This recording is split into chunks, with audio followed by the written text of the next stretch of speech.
এই দেশে যা ইচ্ছা তাই করা যাবে না। আমার হাদির উপরে যে হামলা হয়েছে, বাংলাদেশের রাষ্ট্রপ্রধান, সরকারের প্রধান উপদেষ্টা ডক্টর ইউনূস সরকারকে বলতে চাই, আপনার স্বরাষ্ট্রমন্ত্রী এটা একটা অপদার্থ বলতে দ্বিধা করছি না, কারণ তিনি বলেন হত্যা খুন বন্ধ করার সুইচ আমার কাছে নাই। তো সুইচ নাই, দায়িত্ব কেন নিয়েছেন? পদত্যাগ করা উচিত। যদি হত্যা বন্ধ করতে না পারেন, খুন বন্ধ করতে না পারেন, জনগণের নিরাপত্তা দিতে যদি ব্যর্থ হন, তাড়াতাড়ি করে চেয়ার খালি করে দেন। আপনার চেয়ারে যোগ্য লোককে বসানো দরকার। আমার হাদির উপরে যে হামলা চালানো হয়েছে, এই কাপুরুষিত হত্যার পিছনে, হামলার পিছনে কারা আছে খুঁজে বের করার দরকার আছে না নাই? সময় চলে যায়, এখনো আসামি ধরা পড়ে নাই। অথচ পাবনায় যখন 8টা কুকুরের বাচ্চা বস্তা ভরে মেরে ফেললো, তখন সেই মহিলা এবং তার নিষ্পাপ সন্তানকে ধরে নিয়ে কারারুদ্ধ করা হয়েছে। আমার হাদির থেকে কুকুরের জীবনের দাম কি বেশি হয়ে গেল জানতে চাই। ভাইরা আমার, কুকুরের বিচার হয়, কুকুরের আসামি গ্রেপ্তার হয়, পাখি মারলে বিচার হয়, বিড়াল মারলে মামলা হয়। আর হাদি এমন একজন মানুষ যিনি বলেছে আমাদের আন্দোলন চলবে প্রজন্মের পরে প্রজন্ম, যিনি আগেই বলেছিলেন আমাদেরকে দমন করতে হলে বুকে অথবা মাথায় গুলি করা লাগবে, তাছাড়া আমাদেরকে দমন করা যাবে না।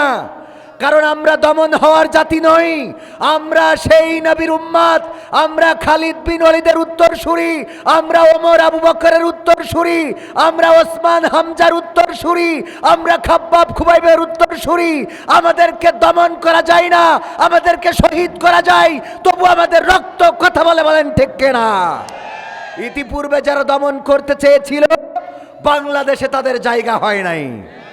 যারা চেয়েছিল বাংলাদেশ থেকে দিনের আলোকে, ইউরিদুনা লিউতফিউ নূরাল্লাহি বিআফওয়াহিহিম ওয়াল্লাহু মুতিম্মু নূরিহি ওয়ালাউ কারিহাল কাফিরুন, ওরা চেয়েছিল মুখের ফু দিয়ে দিনের আলোকে নির্বাপিত করে দেবে, ওরা নিষিদ্ধ করেছিল।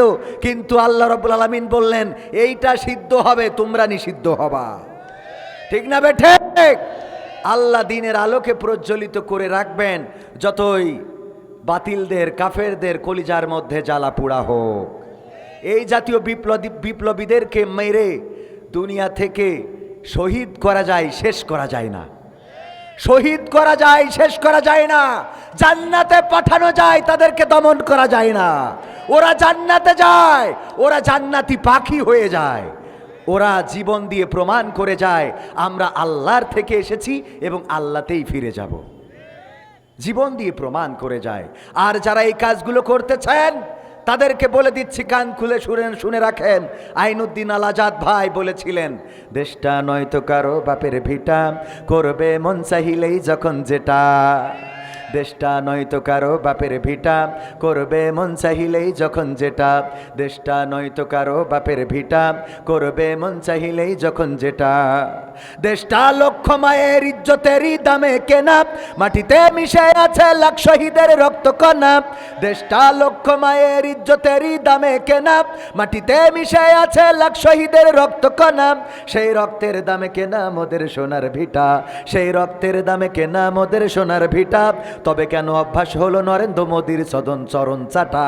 তবে কেন অভ্যাস হলো নরেন্দ্র মোদীর চরণ চাটা? দেশটা নয়তো কারো বাপের ভিটা, করবে মন চাহিলেই যখন যেটা। দেশটা নয়তো কারো বাপের ভিটা, করবে মন চাহিলেই যখন যেটা। যে দেশের মাটি থেকে গন্ধ আসে ওই কালেমার, যে দেশের আকাশ ছুঁয়ে রয় দাঁড়িয়ে কত মিনার। যে দেশের মাটি থেকে গন্ধ আসে ওই কালেমার, যে দেশের আকাশ ছুঁয়ে রয় দাঁড়িয়ে কত মিনার। আজানের সুরে সুরে জীবন যাদের গড়ে ওঠা, আজানের সুরে সুরে জীবন যাদের গড়ে ওঠা। সে দেশের মাটিতে আজ নাস্তিকতার ঘন ঘটা, সে দেশের মাটিতে আজ বাতিলেরই ঘন ঘটা। দেশটা নয়তো কারো বাপের ভিটা, করবে মন চাহিলেই যখন যেটা। দেশটা নয়তো কারো বাপের ভিটা, করবে মন চাহিলেই যখন যেটা। যে দেশের সংবিধানে বিসমিল্লাহ থাকে লেখা, সে দেশের সংসদে হয় মদের আইন বৈধ রাখা। যে দেশের সংবিধানে বিসমিল্লাহ থাকে লেখা, সে দেশের সংসদে হয় মদের আইন বৈধ রাখা। বলো না কাকে রেখে কাকে ছেড়ে বলবো কথা, বলো না কাকে রেখে কাকে ছেড়ে বলবো কথা। সবই তো নাচের পুতুল মার্কিন হলো আসল খুঁটা, সবই তো নাচের পুতুল মার্কিন হলো আসল খুঁটা। দেশটা নয়তো কারো বাপের ভিটা, করবে মন চাইলেই যখন যেটা। দেশটা নয়তো কারো বাপের ভিটা, করবে মন চাইলেই যখন যেটা। দেশটা নয়তো কারো বাপের ভিটা, করবে মন চাইলেই যখন যেটা। যারা আজ চিল্লাইতেছে স্বাধীনতা স্বাধীনতা, দেশ নয় তাদের আজি দাদার লাগি মাথা ব্যথা। যারা আজ চিল্লাইতেছে চেতনা চেতনা, দেশ নয় তাদের আজি দাদার লাগি মাথা ব্যথা। আসলে মোদের হলো বদনসিবার কপাল ফাটা, আসলে মোদের হলো বদনসিবার কপাল ফাটা। তাই দি বারে বারে তাদের হাতে ক্ষমতাটা। ঠিক না বেঠে? আমরা এমন মানুষের হাতে ক্ষমতা দিই যারা এসে দেশের জনগণের কথা ভাবে না। অনেকেই দাদাবাবুর গোলামি করে আর অনেকেই পশ্চিমাদের গোলামি করে। আমরা এই দেশে এমন সরকার বসাতে চাই যারা আর কোনো দাদাবাবুর গোলামি করবে না, যারা আর নরেন্দ্র মোদী, ডোনাল্ড ট্রাম্প, বাইডেনের গোলামি করবে না, যারা শুধুমাত্র গোলামি করবে আল্লাহর আর খেদমত করবে জনগণের। এমন সরকার দরকার আছে না নাই? হাদির গুলি করলো আর একজন নেতা দেখলাম যে ওসমান হাদির নামটাও, উনার দলটাও ইনকিলাব মঞ্চের যে উনি নেতা, এটাও বলতে যে উনি বলে উঠতে পারছেন না। আমার মনে প্রশ্ন জাগলো, যদি এই হয় অবস্থা, বাংলাদেশের মানুষ কি করবে ব্যবস্থা? ঠিক না বেঠে? যারা ত্যাগ স্বীকার করেছে, যাদের বদৌলতে বেগম জিয়া মুক্ত, যাদের বদৌলতে তারেক রহমান দেশে আসতে পারবে, যাদের বদৌলতে এখন আর মামলায় হাজিরা দিতে হয় না, যাদের বদৌলতে জেলখানায় থাকা লাগে না, যাদের বদৌলতে আলেম ওলামা রাজপথে ময়দানে মঞ্চে কথা বলতে পারে, তাদের নামগুলো যদি আমরা সঠিক করে বা আপনারা সঠিক করে না বলতে পারেন, তাইলে বুঝে রাখবেন আপনি জুলাইয়ের হক আদায়ে ব্যর্থ হয়েছেন। জাতি আপনাকে ক্ষমা করবে না, কারণ আপনি জুলাইয়ের এই রক্ত, জুলাইয়ে রক্ত দিয়েছে প্রায় 2000 মানুষ, 1500-এর বেশি মানুষ রক্ত দিয়েছে। এর মধ্যে নিষ্পাপ, অসহায়, শিশু, অবলা, নারী, আলেম ওলামা, হিন্দু, বৌদ্ধ, খ্রিস্টানও আছে না নাই? তারা এত কষ্ট করে দেশে কথা বলার, দেশে চলার স্বাধীনতা এনে দিল, আর তাদের নাম বলতে যে আপনার জড়তা চলে আসে। কে কোন মঞ্চের নেতা, কে এনসিপির নেতা, কে ইনকিলাবের নেতা, কে জামাতের নেতা, কে বিএনপির নেতা, এটা যদি সঠিকভাবে বলতে না পারেন তাহলে বুঝে নিতে হবে রাজনৈতিক চর্চায় আপনার ভুল হচ্ছে। সব দলেরই দেখা হলো, সব দলেরই দেখা হলো, কেমন করে চালায় দেশ। আগামীতে সাইজে দেখতে দাড়ি টুপির বাংলাদেশ, আগামীতে সাইজে দেখতে দাড়ি টুপির বাংলাদেশ, আগামীতে সাইজে দেখতে আল কোরআনের বাংলাদেশ। এমন নেতা চাই যে দেশে দুঃখ সবার বোঝে, গরিব দুঃখীর বাড়ি বাড়ি দুঃখ কষ্ট খোঁজে রে, দুঃখ কষ্ট খোঁজে।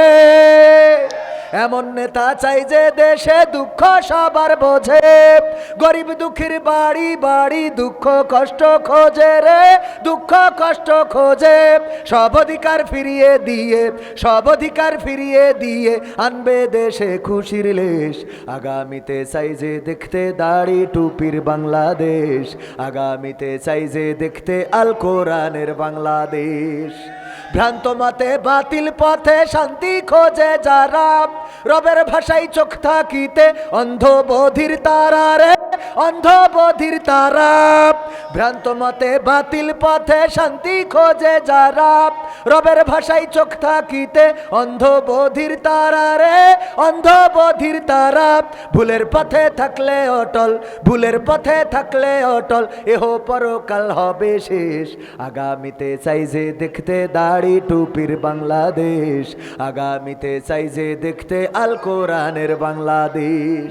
দুর্নীতি আর চাঁদাবাজি ভাই চলবে না এই দেশে, রুখে দিতে হবে তাদের আসলে ফ্যাসিস্ট বেশে রে, আসলে ফ্যাসিস্ট বেশে। দুর্নীতি আর চাঁদাবাজি ভাই চলবে না এই দেশে, রুখে দিতে হবে তাদের আসলে ফ্যাসিস্ট বেশে রে, আসলে ফ্যাসিস্ট বেশে। চললে আইন আল কোরআনের, চললে আইন আল কোরআনের, তবেই দেশটা চলবে বেশ। আগামীতে সাইজে দেখতে দাড়ি টুপির বাংলাদেশ, আগামীতে সাইজে দেখতে আল কোরআনের বাংলাদেশ। আল কোরআনের বাংলাদেশ দেখতে চান? আগামীতে যদি কোরআন কায়েমের জন্য ডাক আসে, যদি ইসলামী আন্দোলনের নেতা কর্মীরা দল মত নির্বিশেষে ঐক্যবদ্ধভাবে দিন কায়েমের জন্য যদি ডাক দেয়, কোরআন কায়েমের জন্য জুলাইয়ে যেমন রাজপথে নেমে 5ই আগস্টে ফ্যাসিস্ট বিদায় করেছেন, একইভাবে রাজপথে থেকে আবু সাইদের মতো যদি বক্ষ পেতে দিতে হয়, দুটি হাত মেলে দিয়ে বুলেটকে বুকে ধারণ করে যদি বুকের রক্ত ঝরাতে হয়, এই জমিনে বুকের রক্ত ঝরিয়ে আমার ওসমান হাদির মতো রক্ত ঝরিয়ে এই জমিনে যদি রক্ত ভরপুর হয়ে যায়, সেই রক্তের সাগরে সাঁতার কেটে কেটে একটি রক্তাক্ত বিপ্লবী কালেমার পতাকা উড়াতে রাজি কারা কারা দেখতে চায়? আমাদের ইসলাম নিয়ে যারা কথা বলতে চায়, অনেক সময় বলে হুজুররা কেন ক্ষমতার কথা বলবে? আল্লাহ রাব্বুল আলামিন এই কোরআন দিয়েছেন, মানুষ রান্নাঘর থেকে সংসদ ভবন পর্যন্ত কিভাবে চলবে, মানুষের জীবন কিভাবে চালাবে, মানুষ সংসার জীবনটা কিভাবে পরিচালনা করবে, সব কথা কোরআনে আল্লাহ বলে দিয়েছে না দেয় নাই? আমি বলতে চাই, স্বাধীনতার পরে 54 বছর হয়ে গেল, আপনার এই অঞ্চলে গ্রাম্য ডাক্তার আছে না নাই? গ্রামের ডাক্তার যদি আমার সবুজ ভাই, আমাদের হামিদুর রহমান সবুজ ভাই, আমার অনেক দিনের পরিচিত, যখন আমি কবির বিন সামাদ বক্তা হই নাই তখন থেকে ভাইয়ের সাথে আমার সুসম্পর্ক। আমার জন্য লিচুও পাঠিয়েছিলেন এই নাটোর থেকে। ভাই আমার এখন অনেক বড় হয়ে গিয়েছেন, আর আমিও উনাদের পিছনে পিছনে আসি না নাই? মানুষের সম্মান দেওয়ার মালিক কে? আল্লাহ রাব্বুল আলামিন সম্মান দেন, আবার আল্লাহ রাব্বুল আলামিন বেইজ্জতিও। তুইজ্জু মান তাশা ওয়া তুযিল্লু মান তাশা।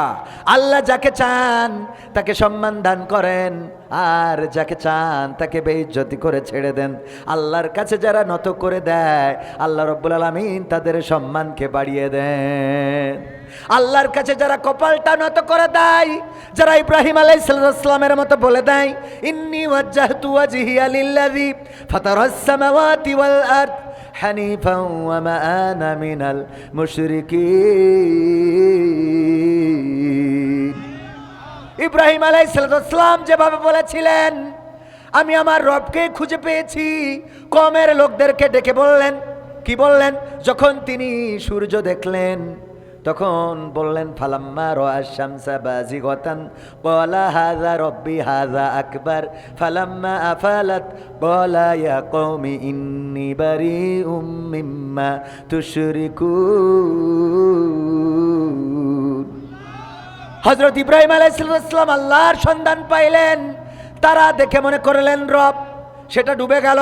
চাঁদ দেখে মনে করলেন রব, সেটাও ডুবে গেল।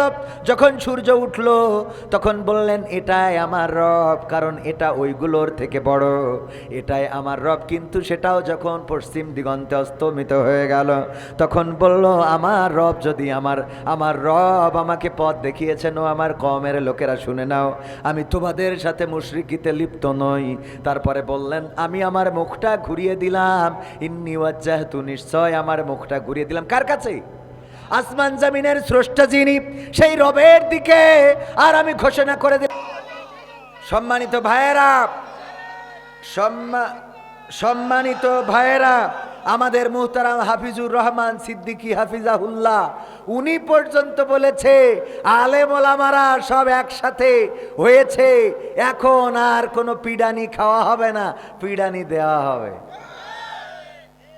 উনি যেহেতু এমন কথা বলেছেন, এতে করে মনে হয় যে একটা পরিবর্তিত সমাজ আসতে যাচ্ছে ইনশাআল্লাহ। কারণ এই ঐক্যবদ্ধতা, এটা আল্লাহ করে দিয়েছেন, আল্লাহর নিয়ামত। আল্লাহর নবী সাল্লাল্লাহু আলাইহি সাল্লামের কাছে বুখারী শরীফের হাদিস, দুইজন সাহাবী গেলেন এবং একজন অভিযোগ করলেন এই ব্যক্তি কোরআন তেলাওয়াত করেছে এমন ভাবে যেটা আপনার তেলাওয়াতের সাথে মেলে নাই। আমি ওনাকে বলেছি, উনি বলে আমার তেলাওয়াত ঠিক আছে।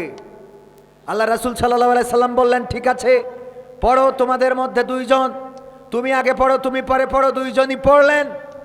আল্লাহর নবী সাল্লাল্লাহু আলাইহি সাল্লাম বললেন, আমার মতো হয় নাই এটা ঠিক আছে, কিন্তু উভয়ের তেলাওয়াত সঠিক আছে। এরপরে এখানেই শেষ করলেন না, তিনি বললেন, ওগো আমার সাহাবীরা শুনে নাও, তোমাদেরকে আমি সাবধান করে দিচ্ছি, তোমরা মতবিরোধ করবা না, মত পার্থক্য করবা না, কারণ পূর্বের উম্মাদগণ ধ্বংস হয়েছে, ক্ষতিগ্রস্ত হয়েছে এই মত পার্থক্য করার কারণে। তো আমাদের আলেম ওলামারা সবার টুপি একরকম হবে না, সবার দাড়ি একরকম হবে না, সবার পাগড়ি একরকম হবে না, সবার জুব্বা একরকম হবে না, সবার বক্তৃতা একরকম হবে না, সবার ওয়াজ একরকম হবে না, কিন্তু প্রকৃত অর্থে সবার কথা ওই আল্লাহর জন্য হবে, এই কোরআনের জন্য হবে, তার রাসূলের জন্য হবে। সুতরাং মত পার্থক্য নয়, একসাথে এক পথে রাজপথে থেকে আল্লাহর জমিনে আল্লাহর দ্বীন কায়েম করা ছাড়া আর বিচ্ছিন্ন হওয়া যাবে না। ঠিক না বেঠে? আল্লাহর রাসূল সাল্লাল্লাহু আলাইহি সাল্লামের সুন্নাহর মধ্যে রক্ত ঝরানো সুন্নাহ আছে না নাই? আল্লাহ রাসূল সাল্লাল্লাহু আলাইহি সাল্লামকে আবু জাহেল আঘাত করলেন, কপাল ফেটে গেল, রক্ত বের হয়ে গেল। হামজা রাদিয়াল্লাহু তাআলা আনহু তখনও ইসলাম কবুল করে নাই। তিনি শিকার থেকে ফিরে এসে শুনলেন বিশ্বনবীকে আবু জাহেল মাথায় আঘাত করে রক্তাক্ত করেছেন। হামজা রাদিয়াল্লাহু তাআলা আনহু যে ডাক দিলেন, আবু জাহেল, আবু জাহেল বের হও। আবু জাহেল বাইরে আসার পরে জিজ্ঞাসা করলো, তুমি কি আমার ভাতিজা মুহাম্মদকে মেরেছ নাকি? বলল, হ্যাঁ মেরেছি। কি করবা তুমি? বলল, আমার ভাতিজাকে তুমি কপাল ফাটিয়ে দিয়েছো, আমিও তোমার কপাল ফাটিয়ে দেব। আমির হামজা রাদিয়াল্লাহু তাআলা আনহু নিজের হাতে ছিল ধনুক, ধনুক দিয়ে আঘাত করে আবু জাহেলের কপাল কেটে দিলেন। তারপরে ভাতিজা নবী মুহাম্মদ সাল্লাল্লাহু আলাইহি সাল্লামের কাছে যেয়ে বললেন, ওগো ভাতিজা, তুমি খুশি হয়ে যাবা, আমি এমন একটা খবর তোমাকে শোনাবো। ওগো ভাতিজা, তোমার কপাল ফাটিয়ে দিয়েছে আবু জাহেল, রক্তাক্ত করেছে। আমি তোমার চাচা, তোমার বাবা নাই তো কি হয়েছে? তোমারে মেরে পার পেয়ে যাবে সেটা হবে না। আমি আবু জাহেলের কপাল ফাটিয়ে রক্ত বের করে দিয়ে এসেছি। আল্লাহর নবী বললেন, ওগো চাচা, এটা বলে আমাকে খুশির সংবাদ দিলেন, এটা হলো না। আমি বেশি খুশি হব যদি চাচা আপনি কালেমাটা পড়ে নেন, যে কালেমার দাওয়াত দেওয়ার জন্যে আবু জাহেল আমার রক্তাক্ত করে। এই রক্ত ছড়ানো প্রতিশোধ নয়, বরং আমার এই রক্তের প্রতিশোধ হলো আমার আল্লাহ এবং আমার প্রতি আপনাদের ঈমান আনয়ন করা। ওগো আমার ভাইয়েরা, এই জন্যে কপাল থেকে রক্ত ছড়ানোর দরকার আছে না নাই? রক্ত ঝরবে যত, বিজয় আসবে, বিজয় সন্নিকটে আসবে তত। রক্ত ঝরা এখনো বন্ধ হয় নাই। অনেকে মনে করেছিল 5 তারিখে আমরা বিজয় পেয়েছি, না 5 তারিখে বিজয় পাই নাই, বরং বিজয় পাওয়ার রাস্তা দেখেছি। কোন রাস্তায় কোন পথে চললে বিজয় আসবে সেটা দেখতে পেয়েছি, না পাই নাই। কোন পথে আসবে? কোন পথে? সাহস নিয়ে দাঁড়িয়েছ তাই মুক্ত হয়েছে জমিন, সাহস করে দাঁড়ালে আর একবার কায়েম হয়ে যাবে দিন। নয় নয় নয় আর কোনো ভয়, আনতে হবে দিনের বিজয়। নয় নয় নয় আর কোনো ভয়, আনতে হবে কোরআনের বিজয়।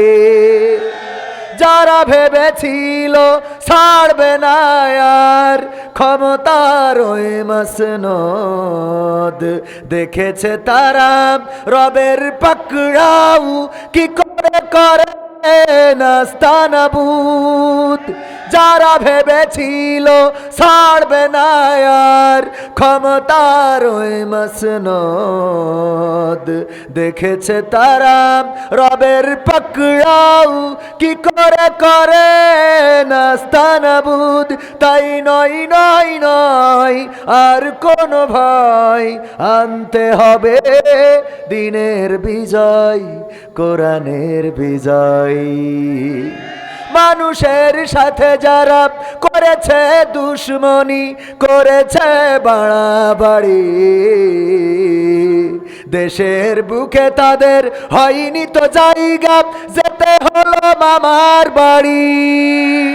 মানুষের সাথে যারা করেছে দুশ্মনী, করেছে বাড়াবাড়ি, দেশের বুকে তাদের হলো না তো জায়গা, যেতে হলো মামার বাড়ি।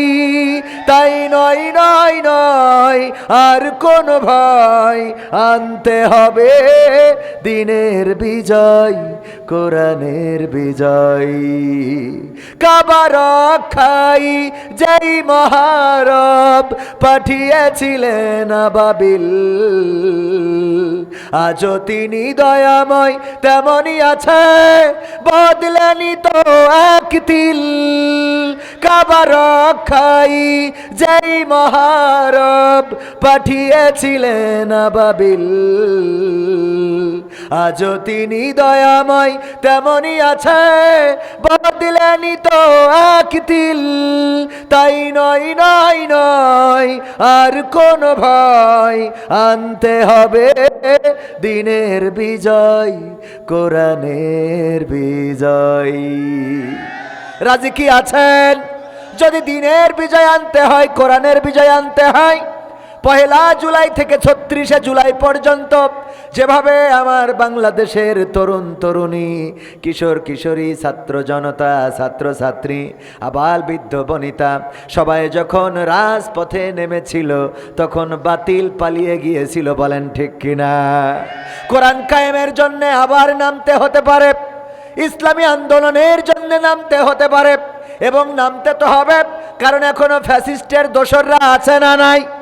আমার ওসমান হাদি ভাই, তার উপরে যে হামলা করা হলো, এই হামলা স্মরণ করিয়ে দেয় ওমর রাদিয়াল্লাহু তাআলা আনহুকে যেমন গুপ্ত হামলা করেছিল, যখন নামাজে দাঁড়িয়েছিল, সিজদায় যাওয়ার আগে ওই যে পিছন থেকে ঢুকে গেল, সিজদায় যাওয়ার পরে পিছন থেকে ঢুকে গেল, তারপরে যে আঘাত করলো। ওগো আমার ভাইয়েরা, এখনো এমন শত্রু আছে না নাই?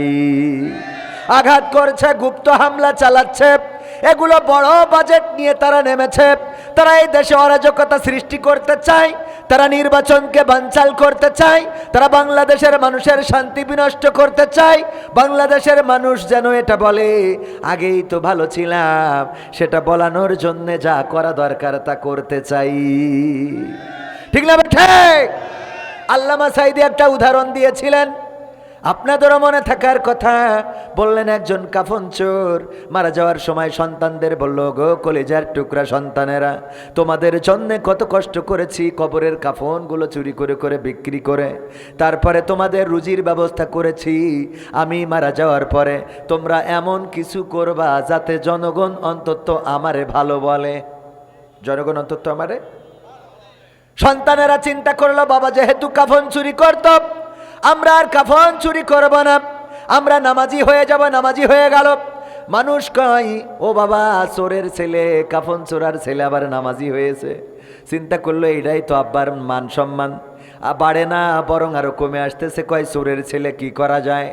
নামাজের পাশাপাশি প্রতি ওয়াক্তে তাবারকের ব্যবস্থা করলো। তাবারক নিয়ে যখন বাড়িতে যায়, মানসি জিজ্ঞাসা করে, তাবারক দিয়েছে কে? কয়, কাফন চোরার ছেলে।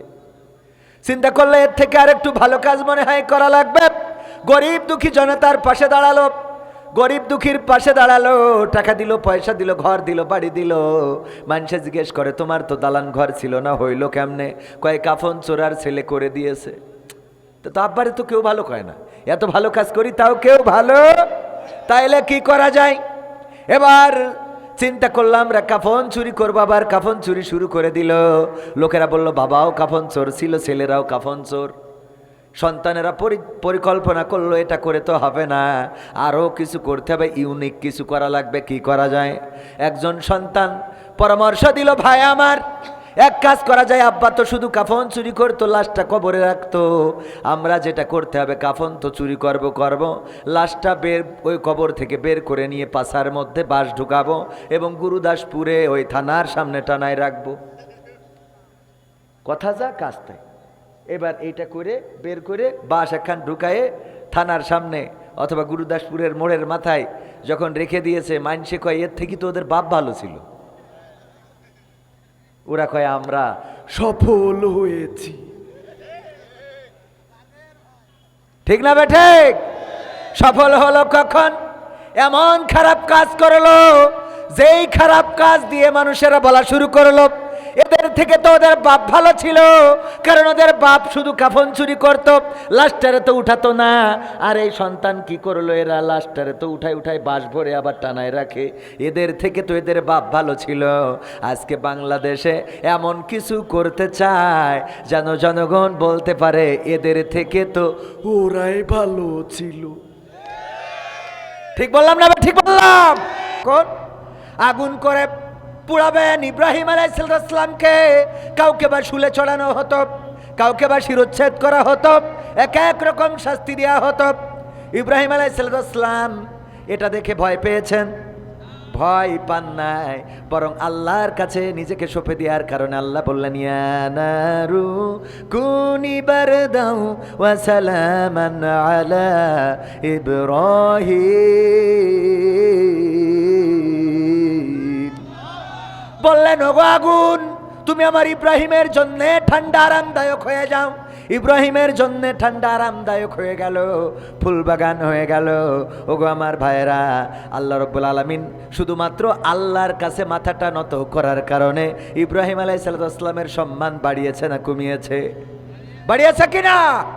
এমনি ভাবে যারা আল্লাহর কাছে সঁপে দেয় তাদেরকে সম্মান বাড়িয়ে দেন কে? সিলায় বলেন কে? আল্লাহ রাব্বুল আলামিন সম্মান বাড়িয়ে দেন। এই জন্য আমাদের নিজেদেরকে সঁপে দিতে হবে আল্লাহর কাছে। যে উদাহরণটা দিচ্ছিলাম, এই গ্রামে যদি ডাক্তার থাকে, একজন গ্রাম্য ডাক্তার, কেউ যদি অসুস্থতা নিয়ে ওই ডাক্তারের কাছে যায়, ওই ডাক্তার নিজে যদি ওষুধ দেয় তাও যদি না কমে, বলে আরো 2 মাস আমার কাছে চিকিৎসা, এটা বলে নাকি? এটা বলে যে আরো 2 মাস আমার কাছে দেখো কি হয়।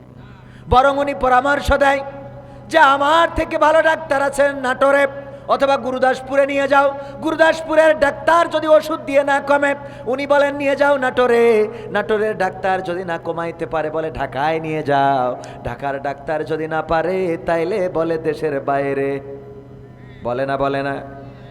একজন গ্রাম্য ডাক্তার থেকে শুরু করে ঢাকা মেডিকেল কলেজের ডাক্তার পর্যন্ত কোন রোগীর চিকিৎসা করতে ব্যর্থ হলে একজন সাজেস্ট করে অপরজনকে, একজন আরো নিচে থেকে উপরে পাঠিয়ে দেয়। আমি বলি স্বাধীনতার পরে 54 বছর পার হয়ে গেল, কত ডাক্তার আসলো আর গেল। বঙ্গবন্ধু শেখ মুজিবুর রহমান থেকে ডক্টর ইউনূস পর্যন্ত কত সরকার আসলো আর গেল, বাংলাদেশের অসুস্থ কেউ দূর করতে পেরেছে? পেরেছে কেউ? কিন্তু কেউ সাজেস্ট করে নাই, পারে নাই। আবার চেয়ার ছাড়তে চায়, পারে নাই, কিন্তু চেয়ার ছাড়ে নাই। বরং এই চেয়ার ধরার জন্য এখন প্রতিযোগিতা আছে না নাই? এখন প্রতিযোগিতা চলছে, কে আগে চেয়ারে বসবে। চেয়ার সিটিং খেলার মতো ঘন্টা বাজাইতে থাকে। ওই যে যিনি ঘন্টা বাজান চোখ বেঁধে রাখেন আর সবাই ঘুরতে থাকে, খালি চেয়ারে বসতে হবে। চেয়ার সিটিং বোঝেন কিনা? একটা খেলা আছে না? এখন যেন এই খেলার জন্য সব দলের নেতারা তৈরি, যে কখন ডক্টর ইউনূস সরকার ঘন্টা দিবে আর চেয়ারে বসে যাব। হ্যাঁ, এই চেয়ারে বসার জন্যে প্রস্তুত, ঘূর্ণি পাকে ঘুরছে, দৌড়াচ্ছে। কেউ মনে করছে ওরে যদি হত্যা করা যায়, ওরে যদি দমন করা যায়, ওরে যদি মারা যায়, ওর প্রেস্টিজ যদি নষ্ট করা যায়, ওর নামে যদি ধর্ষণের খবর চালিয়ে দেওয়া যায়, ওরে যদি রাজাকারের ছেলে বলা যায়, তাইলে মনে হয় ইসলামটা ডুবানো যাবে। এমন অনেকেই মনে করছে না? করছে না? এই ঘূর্ণি পাকে ঘুরছে আমি বলি যেহেতু বঙ্গবন্ধু শেখ মুজিবুর রহমান থেকে শুরু করে ডক্টর ইউনূস পর্যন্ত কোন সরকার পারে নাই দেশের রোগ দূর করে দিতে, খুন বন্ধ করতে পারে নাই, ধর্ষণ বন্ধ করতে পারে নাই, জেনা বন্ধ করতে পারে নাই, গুম বন্ধ করতে পারে নাই, চুরি বন্ধ করতে পারে নাই, চাঁদাবাজি বন্ধ করতে পারে নাই, দুর্নীতি বন্ধ করতে পারে নাই। সুতরাং একবার কি একটু সাজেস্ট করা যায় না, যেহেতু আমরা পারলাম না, সুতরাং এখন হুজুররা, দাড়িওয়ালারা, টুপিওয়ালারা, তোমরা তোমাদের রবের দেওয়া কোরআন দিয়ে একটু চিকিৎসা করে দেখো দেশটা সুস্থ করা যায় কি না। ঠিক না বেঠে? একবার একটু এই কথা বলা দরকার না, যেহেতু আমরা পারলাম না, সুতরাং রেফার করে দিচ্ছি মানব রচিত ডক্টর কামালের সংবিধান দিয়ে হবে না, ৭২-এর সংবিধান দিয়ে হবে না, ৭১-এর সংবিধান দিয়ে হবে না, চেতনা দিয়ে হবে না, সবুজ বাংলা গড়তে চেয়েছিলাম হবে না, সোনার বাংলা গড়তে চেয়েছি হবে না, ডিজিটাল বাংলা গড়তে চেয়েছি হয় নাই, স্মার্ট বাংলা গড়তে চেয়ে স্মার্ট তো স্টেজ ভেঙে গেছে। ঠিক না বেঠে? সুতরাং এখন তোমরা একটু ইসলামের বাংলা গড়ে দেখো, তোমরা একটু কোরআনের বাংলা গড়ে দেখো। যদি ইসলামের বাংলা, কোরআনের বাংলা আমরা গড়তে পারি, খোদার কসম করে বলি, যদি সুদ, ঘুষ, জেনা, ব্যভিচার, হত্যা, ধর্ষণ, লুটপাট, চাঁদাবাজি বন্ধ না হয়, জীবনে বাংলাদেশে কোনো স্টেজে উঠে গলাবাজি করব না। একবার দিয়ে দেখেন, কোরআনে সব সমস্যার সমাধান আছে না নাই? এবার যদি বলেন হুজুর ওয়াজ করছেন, তাইলে কেন দলের কথা বলছেন? আমি কি কোনো দলের কথা বললাম? এই কোরআন এনে যদি আওয়ামী লীগের লোক সামনে ধরে আর বলে আমরা ক্ষমতায় গেলে কোরআনের আইন দিয়ে দেশ চালাবো, তাইলে সেই আওয়ামী লীগের রাজনীতিও এই দেশে চলতে দিতে কোনো অসুবিধা? শুধু চলতে দিতে নয়, বরং যদি কোরআন কায়েম করতে চায় তাদের সাথে আমরা আছি না নাই?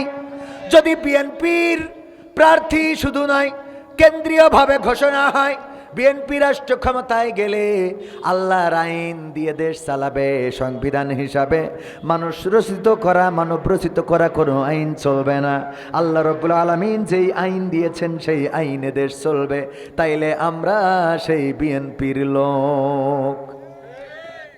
কিন্তু যদি জামাতে ইসলাম, চরমনাই ইসলাম, হেফাজতে ইসলাম, খেলাফতে ইসলাম তারা যদি বলে আমরা কোরআনের বিপক্ষে চলে গেলাম, তাইলে এই জাতীয় ইসলামী দলের বিপক্ষেও আমাদের আন্দোলন চলবে।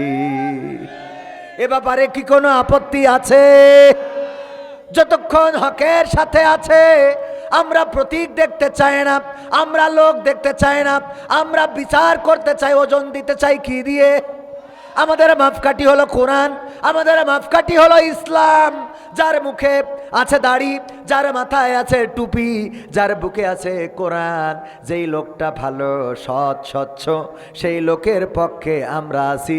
হোক সে বিএনপির, হোক সে আওয়ামী লীগের, হোক সে ধানের শীষের, হোক সে দাড়ি পাল্লার। বলেন ঠিক কিনা? তাহলে কি কোনো দলের কথা বললাম?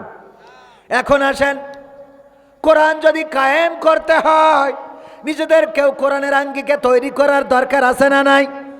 নিজেদের কেউ কোরআনের আঙ্গিকে গড়ে নেওয়া দরকার।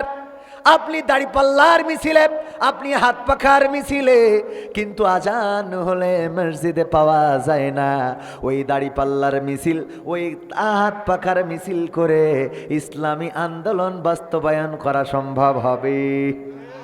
আল্লাহ বিজয় দিবেন? আল্লাহ বিজয় দিবেন না। ইসলামী আন্দোলন করা ফরজ, কিন্তু তার আগে নামাজ, রোজা, হজ, যাকাত এগুলো আছে না নাই? নামাজের সাথে সম্পৃক্ততা নাই এমন যুবক আছে না নাই?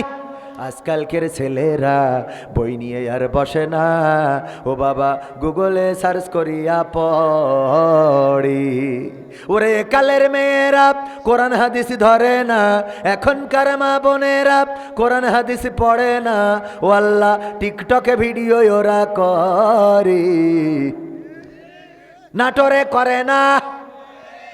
টিকটক করার লোক আছে, তবে মা বোনেরা করে না। বেশি বেশি নাটোরেও আছে, আর টিকটক করলেও ওরা খারাপ লোক, বুরকা পরে কেউ করে না। বুরকা পরে করে কিছু আছে আল্লাহওয়ালা টিকটকার। আজকেও দেখলাম কোন জায়গায় ফুটবল খেলা হচ্ছে? মেয়েদের ফুটবল খেলা। আমাদের একজন বোন, তিনি ফুটবল খেলার জন্যে হাঁটু ঢেকে নেওয়ার জন্য লম্বা মোজা পরেছে, আর উপরে আবার স্কার্ফ পরেছে, পরিতে ফুটবলে গোল মারতেছে। এইটা হলো ইসলামিক ফুটবল। মানে ওদের হিসেবে এটা কি? ওরা বোঝাতে চায় এটা ইসলামিক ফুটবল। মানে আমি হিজাব পরলাম আর আমি হাঁটু ঢাকলাম, আমি খুব এটা ফুটবল আমার জায়েজ হয়ে গেল। টেলিভিশনে দেখাচ্ছে তুমি দৌড়ে বেড়াচ্ছাও, কনে কি নড়ছে না নড়ছে, এগুলো দেখা যাচ্ছে না যাচ্ছে না? তুমি বড্ড হাজি সেই যে মনে করে ওই যে কিছু টিকটকার আছে বুরকা পরে বলে, হ্যাঁ আপনাদের বলছি পরকিয়া করবেন না, এটা করবেন। শয়তান, তোর এই ওয়াজ করার জন্য কোন হাদিসই পাইছিস তুই? ঠিক না বেঠে? অনেকেই মনে করে বুরকা পরে নামলাম, টুপি পরে নামলাম, বুরকা পরে টিকটক করি, মনে হয় এটা ওই যে আমাদের একজন ভাই বলতেছে, হুজুর ইসলাম যদি ক্ষমতায় যায় আমরা বিড়িখোর, আমাদের উপায় কি হবে? নতুন কোনো উপায় আসবে না? কেন? বললাম কেন? তা বলছে যেমন ইসলামী ব্যাংক হওয়ার কারণে আমরা সুদিতে বেঁচে গেছি, অন্য ব্যাংকে টাকা না রেখে ইসলামী ব্যাংকে রাখলে আমাদের সুদ হয় না। আমি বললাম তারপর? বলছে বিমা, এটারও আবার ইসলামী বিমা আছে। তারপরে টিভি আছে, ইসলামিক টিভি, অন্য টিভি দেখলে গুনাহ হয়, ইসলামিক টিভি দেখা যায়, ইসলামিক ইউটিউব চ্যানেল, ফেসবুক এইগুলো আছে। তো এইভাবে কি ইসলামিক বিড়ি বলে কিছু চালু হবে কিনা? ইসলামিক বিড়ি। তাহলে আমরা অন্তত যাতে, যেহেতু অগ্রাণী, রূপালী, পুবালী, দীপালি ব্যাংকে টাকা রাখলে সুদ আছে না নাই, তো ইসলামী ব্যাংকে রাখলে এটা শরিয়া সম্মত, সুদ হয় না। তা আমরা চাই যে তাহলে ইসলাম যদি ক্ষমতায় যায় তাহলে এরকম একটা ইসলামী বিড়ি যেন চালু হয় যে এটা খালি আর আমাদের গুনাহ হবে না। বুদ্ধি আছে না নাই?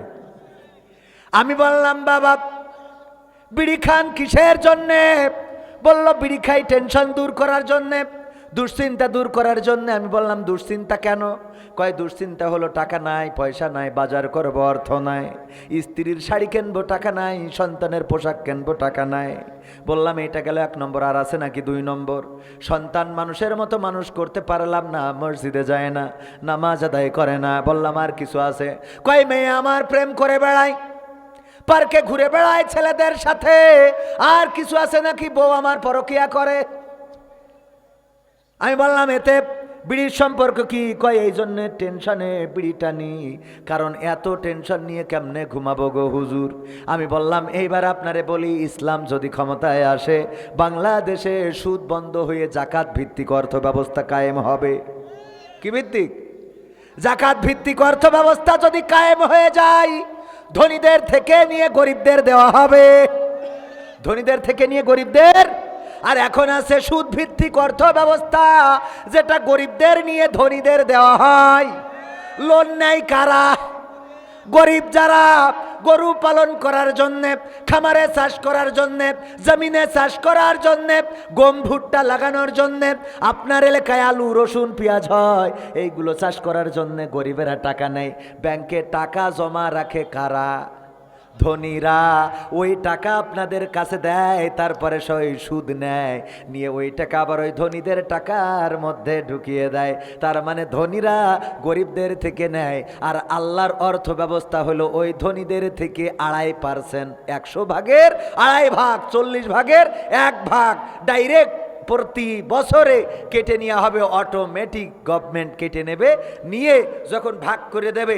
আমি বললাম আপনার আমার অঞ্চলে যে গরিব মানুষ আছে, সেই গরিব মানুষ আমাদের এলাকায় ধনী হিসেব করলে ওদের যদি প্রকৃত অর্থে কমপ্লিট জাকাতটা নেওয়া হয়, তাহলে জন প্রতি 3 লাখ করে বছরের জাকাত পাবে। কয় লাখ করে? আমার এলাকায় যে ধনী আছে, তো 3 লাখ টাকা যদি আপনি পান, আপনার কি মানে মোটামুটি টাকার টেনশনটা দূর হবে কিনা? বলছে তা হবে। আমি বললাম এবার যদি ইসলাম ক্ষমতায় আসে তাইলে নামাজ কায়েম করা হবে। যখন মসজিদে আজান হয়ে যাবে, যদি নামাজে না যায়, পুলিশ থাকবে, কেউ সিভিলে কেউ পোশাকে, অমনি বেত হাতে নিয়ে মসজিদে যাবে না, বেত্রাঘাত শুরু করে দিবে, অ্যারেস্ট করে নিয়ে জেলখানায় ভরে দেবে। এই কারণে দেখা যাবে হরে কৃষ্ণ আজান হইলে নামাজে চলে যাবে। মানে কেন যাবে? কারণ আমাদের দেশে মুসলমান দাড়ি কাটে না, কাটে না। মুসলমানেরও দাড়ি নাই, হিন্দুরও দাড়ি নাই। মুসলমানও শার্ট পরে, হিন্দুও শার্ট পরে, মুসলমানেরও টুপি নাই, হিন্দুরও টুপি নাই। এই জন্যে আজান হয়ে গেলে ও ভয়ে চিন্তা করবে, আমার যদি চেক করতে হয় তাহলে তো কাপড় খুলে বোঝানো লাগবে যে আমি মুসলমান না। ঠিক না ভাই? ঠিক, কাপড় খুলে বোঝাতে হবে যে আমি মুসলমান না। তার থেকে ভালো নামাজে যেই দাঁড়ায়, নামাজ যখন কায়েম। আসলে এটা করা দরকার হবে না, কিন্তু মানে এটা কথার কথা বললাম যে আজান হয়ে যাবে সব অটোমেটিক মসজিদে নামাজে চলে যাবে। 3 নম্বর, 2 নম্বর গেল। 3 নম্বর, তোমার মেয়ে প্রেম করে বেড়ায়, ইসলাম যদি কায়েম হয়ে যায় তাইলে যুবক যুবতী প্রেম করার বিরুদ্ধে আইন শুধু নয়, যদি কেউ জেনা করে ইসলামের কায়দায় শাস্তি হবে। এই শাস্তিগুলো যখন আমার যুবক যুবতীরা দেখবে তখন তাদের ওই লাইলাতুল ফেব্রুয়ারিতে বাড়ি থেকে বের করা সম্ভব হবে। 3 নম্বর, বউ পরকিয়া করে, পরকিয়ার শাস্তি হলো যদি তারা জেনায় লিপ্ত হয়, বিবাহিত হওয়ার কারণে মাজা পর্যন্ত গেড়ে দাও, তারপরে চারিদিক থেকে ইট পাথর নিক্ষেপ করে হত্যা করে ফেলো। এমন শাস্তি যদি কায়েম হয়ে যায়, কোনো বিবাহিত মানুষ আর কোনো বিবাহিত মানুষের সাথে পরকিয়ায় লিপ্ত হবে। বললাম এবার কি টেনশন থাকবে? তা বলছে না। আমি বললাম তাইলে কি বিড়ি খাওয়া লাগবে? তা বলছে তাইলে তো আর লাগবে না। কথা কি বুঝেছেন? তার মানে ইসলাম কায়েম হইলে আপনি ওই যে সেদিন একজন প্রশ্ন দিল, হুজুর ফজলুর রহমান ফজু, উনি ওইটা আমি না বলি, উনি বলেছেন যদি একটা দল ক্ষমতায় যায় তাইলে উনি আত্মহত্যা করবেন, বিষ তেল খাবেন। কি খাবেন? বিষ তেল খাবে, বিষ খাবে, এটা উনি বলেছেন। আমি বললাম উনি ভেবে চিনতে এই সিদ্ধান্ত নিয়েছেন। কেন ভেবে চিনতে সিদ্ধান্ত নিয়েছেন? ইসলাম যদি রাষ্ট্র ক্ষমতায় যায় তাইলে সরকারি হাসপাতালে ডাক্তাররা টাইম ফাঁকি দিতে পারবে। যে ঔষধ রাষ্ট্রীয়ভাবে দেয়া হবে ওই ওষুধ চুরাই পথে আর বিক্রি হবে। নার্স, কর্মকর্তা, কর্মচারী যারা আছে তারা আর কাজে ফাঁকি দেবে। অ্যাম্বুলেন্স ড্রাইভার যিনি আছে তিনি কি ওই চুরি করে আর কোনো ভাড়া মারবে? না, মারবে না। সবাই যেহেতু দায়িত্ব মেনে চলবে যথাযথভাবে, সুতরাং উনি বুঝেছেন যদি ইসলাম ক্ষমতায় যায় তাইলে বিষ তেল খাইলে 99 ফোন দিলে সাথে সাথে অ্যাম্বুলেন্স চলে আসবে, ডাক্তাররাও টাইম মতো অফিস করবে, দায়িত্বে ফাঁকি দেবে না, আর ঔষধও হাসপাতালে ভরা থাকবে। সুতরাং চিকিৎসা নিতে কোনো অসুবিধা হবে না। সুতরাং মরবে ও, কথা কয় না, তাড়াতাড়ি করে ডাক্তারের কাছে নিয়ে যাওয়া হবে। এখনকার সময় মাঝে মাঝে পত্রিকায় আসে দেখতে পাই, গত 2 দিন আগেও দেখলাম একজন মা হাহাকার করছে, আহারে আমার কলিজার টুকরা সন্তানকে সাপে দংশন করেছে, আর তার জন্যে ঔষধ, ওই যে সাপের ভ্যাকসিন দেয় ওটার নাম কি জানো? অ্যান্টিভেনম। অ্যান্টিভেনম দেওয়ার জন্যে এক হাসপাতালে গিয়েছি, কয় নাই অমুক হাসপাতালে যাও, সেই হাসপাতালে গিয়েছি, বলল নাই অমুক হাসপাতালে যাও। এইভাবে ঘুরতে ঘুরতে সময় চলে গেছে, আমার সন্তানকে বাঁচানো হলো না, কলেজার টুকরা মারা গেল। ওগো আমার ভাইরা, ইসলাম যদি ক্ষমতায় আসে তাইলে অ্যান্টিভেনমের অভাব থাকবে, অভাব থাকবে, কারণ আইন মেনে চলবে। ওমর রাদিয়াল্লাহু তাআলা আনহু যেমন ইসলাম প্রতিষ্ঠিত করেছিলেন, আল্লাহর নবী এমন একটা কল্যাণ রাষ্ট্র প্রতিষ্ঠা করলেন যে রাষ্ট্রের মধ্যে জাকাত দিবেন একজন আর একজনের এটা খুঁজে পাওয়া যেত। জাকাত নিবেন এমন মানুষ খুঁজে পাওয়া যেত না। একবার একজন জাকাত নিয়ে ঘুরে বেড়াচ্ছেন, আর একজনের সাথে দেখা, ময়লা জামা কাপড় গায়ে, তারে পুটলাটা বের করে বলছে, বাবা বুঝতে পেরেছি তোমার কত অভাব না জানি যাচ্ছে, এই নাও এই পুটলাটা দিয়ে দিলাম, এর মধ্যে আমার জাকাতের টাকা, লোক খুঁজে পাইনি কারে দেব, তোমারে পেয়ে আমি বেঁচে গেলাম, তোমার এই জাকাতের টাকা দিয়ে দিলাম। উনি বললেন তুমি আমারে গরিব মনে করো, আমিও তো জাকাত দেব বলে লোক খুঁজে বেড়াতে বেড়াতে আমার এই অবস্থা, আমার জামা কাপড় মলিন হয়ে গেছে, কারণ লোক খুঁজে পায় না জাকাত দেওয়ার জন্য। আমার কাছে এই যে পুটলা আছে, এইটা যদি তুমি নিয়ে আমারে পার করে দিতে তাইলে আমি অন্তত বেঁচে যেতাম। ওগো আমার ভাইয়েরা, কোরআনের আইন যদি এই সমাজে বাস্তবায়ন হয়ে যায়, আল্লাহর বিধান যদি এই জমিনে বাস্তবায়ন হয়ে যায়, তাইলে অভাবীদের ওই সার্চ লাইট দিয়ে খুঁজে বেড়াতে হবে, অভাবী কে আছে তার একটু অভাব দূর করে দিতে চাই। অভাবে খুঁজে পাওয়া যাবে না। অনেক দেশ আছে যেই সব দেশে ইসলামী আদর্শ আছে কিন্তু তারা মুসলমান না। কি আছে? সিঙ্গাপুরে যান, পরিষ্কার পরিচ্ছন্নতা কিসের অঙ্গ? ইমানের অঙ্গ। এই পরিষ্কার পরিচ্ছন্নতা ইমানের অঙ্গ। আমার বাংলাদেশে সবচেয়ে অপরিষ্কার হলো মসজিদের টয়লেট। বিশ্বাস করেন আর না করেন, সবচেয়ে অপরিষ্কার মসজিদের টয়লেট। যারা ইমানের অঙ্গ বলে পরিষ্কার পরিচ্ছন্নতা মানে, ওরা হাগিয়ে থুয়ে গু উপরে থুয়ে চলে আসে। একেবারে আঞ্চলিকতা দিয়েই বললাম, কারণ আমার আগের বক্তাও ছিল আঞ্চলিক মানুষ। টয়লেট করে পানিটাও মারেন না, নিজের পাশা পরিষ্কার করে কিনা জানি না, টয়লেটটা তো পরিষ্কার করে না। পরিষ্কার পরিচ্ছন্নতা ইমানের অঙ্গ। এইটা যদি দেখতে হয় সিঙ্গাপুরে চলে যান। যদি এমন কোনো জায়গায় যেখানে থুতু ফেলারও অনুমতি নাই, আপনি যদি থুতু ফেলেন, সাথে সাথে পুলিশ এসে $300 জরিমানা করবে। কয় ডলার? 300 মানে কত জানেন? 30,000 টাকার উপরে। $100 আসে ওদের। হ্যাঁ, $300 ওদের ডলারে কত জানো? আমি সেদিন $1,000 ভাঙালাম, প্রায় 1 লাখ টাকা হয়েছে। তাহলে $300 কত হবে? 30,000ই হবে। তো 30,000, $300 30,000, ঠিক আছে। কারণ সৌদি আরবের আবার 100 রিয়ালে 30,000 হয়ে যায় না? কত হয়? 3,000 হয়। 3,000 হয়, 100 3,000, যাই হোক। তো কত হাজার? 30,000 টাকা, সাথে সাথে থুতু ফেলার অপরাধে। আমি এইবার যাওয়ার পরে একটা শুটিং করতে গেলাম, তো পানের চিপ খেয়ে ফেলেছি। আমার তো নাটকের একটু পান খাওয়া লাগে। সাথে থাকা তারা বলতেছে, ভাই করলেন কি? বললাম আয় হায়, কেন? বললো এখানে চিপ ফেলা যাবে না। আমি এক পার্কে বসে চিপ ফেলেছি। বললো চিপ ফেলা যাবে না। কুত্তা পালে, কুত্তা নিয়ে ঘুরে বেড়ায়, কুত্তার সাথে আবার একটা প্যাকেট নিয়ে ঘুরে বেড়ায়। কোথাও যদি কুত্তা টয়লেট করে, তাইলে ওই মালিকের ওই প্যাকেটে ওই টয়লেট তুলে বাড়ি নিয়ে আসতে হবে। সিঙ্গাপুরে যারা আছে জিজ্ঞেস করতে পারেন, আমি যদি একটা কথা মিথ্যা বলি। একবার বাংলাদেশিদের ওখানে একটা আমতলা আছে, আম বাগানের মাঠ, আমের মাঠ, আম গাছ ছিল, তাই আমের মাঠ। ওখানে ওই যে মিনি মাঠ বলে, মিনি মাঠটা না, আর একটা মাঠ রয়েছে যেখানে আম গাছ এখনো আছে। ওই জায়গায় বাছড়া আছে। আমাদের বাংলাদেশিরা ওখানে বাদাম বিক্রি করত। ওখানে আমাদের বাংলাদেশিরা চটপটি, ছুলাপ এইগুলো বিক্রি করত। আমাদের দেশের যে স্বভাব, ওইগুলো কাগজে দিত, খাইতো, আর কাগজটা ওখানে ফেলে রাখতো। সরকার আইন করলো এখানে বাদাম বিক্রি করা যাবে না, এখানে কাগজ ফেলা যাবে না। এই বাদাম বিক্রি ওখানে বন্ধ করে দিয়েছে বলে ওরা আউটডোরে আর বিক্রি করতে পারে না বলে দোকান ভাড়া নিয়ে বিক্রি করে। ওখান থেকে কিনে এনে মাঠে খেয়ে মাঠে কাগজ ফেলে। মানে দোকান থেকে কিনে এনে মাঠে বসে খায় আর মাঠে কাগজ ফেলে। সরকার এবার আইন করলো এখানে কাগজও ফেলা যাবে। কাগজ ফেললে তখন ছিল $100 জরিমানা। $100 জরিমানা করা হয়। এই যখন জরিমানা কষা শুরু করলো, বলল কোথায় যে প্রশাসনের লোক থাকে, কিভাবে থাকে আমরাও জানি না। হঠাৎ কেউ একজন কাগজ ফেলে, অমনি সাথে সাথে পুলিশ এসে অ্যারেস্ট করে, $100 জরিমানা করে নিয়ে যায়। এখন এই মাঠটা দেখেন, কোনো জায়গায় কোনো কাগজ। পুরো মাঠ সিঙ্গাপুরে পরিষ্কার, পরিষ্কার পরিচ্ছন্নতা ইমানের অঙ্গ। ওইটা ওরা মুসলমান না, কিন্তু ওদের কাছে ইসলামটা আছে। এই জন্য উন্নতি হয়েছে।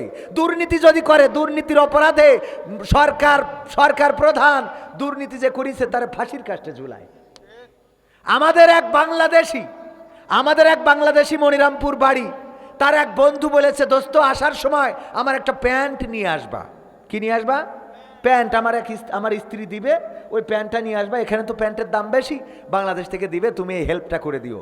কিন্তু ওর বন্ধু বা ওর আপনজনকে দিয়ে ওই প্যান্টের মধ্যে 1 পিস ইয়াবার ট্যাবলেট ঢুকাইছে। মানে দেশে ইয়াবা খাইতো, মালটানা লোক তো, ওর মানে ইয়াবার আসক্তি তো যায় নাই। তো 1 পিস ইয়াবা, একটা বিজি ঢুকাইছে, একটা পিস ছোট্ট মানে বোতামের থেকেও ছোট, এটা ওই প্যান্টের পকেটের মধ্যে ঢুকাই রাখছে।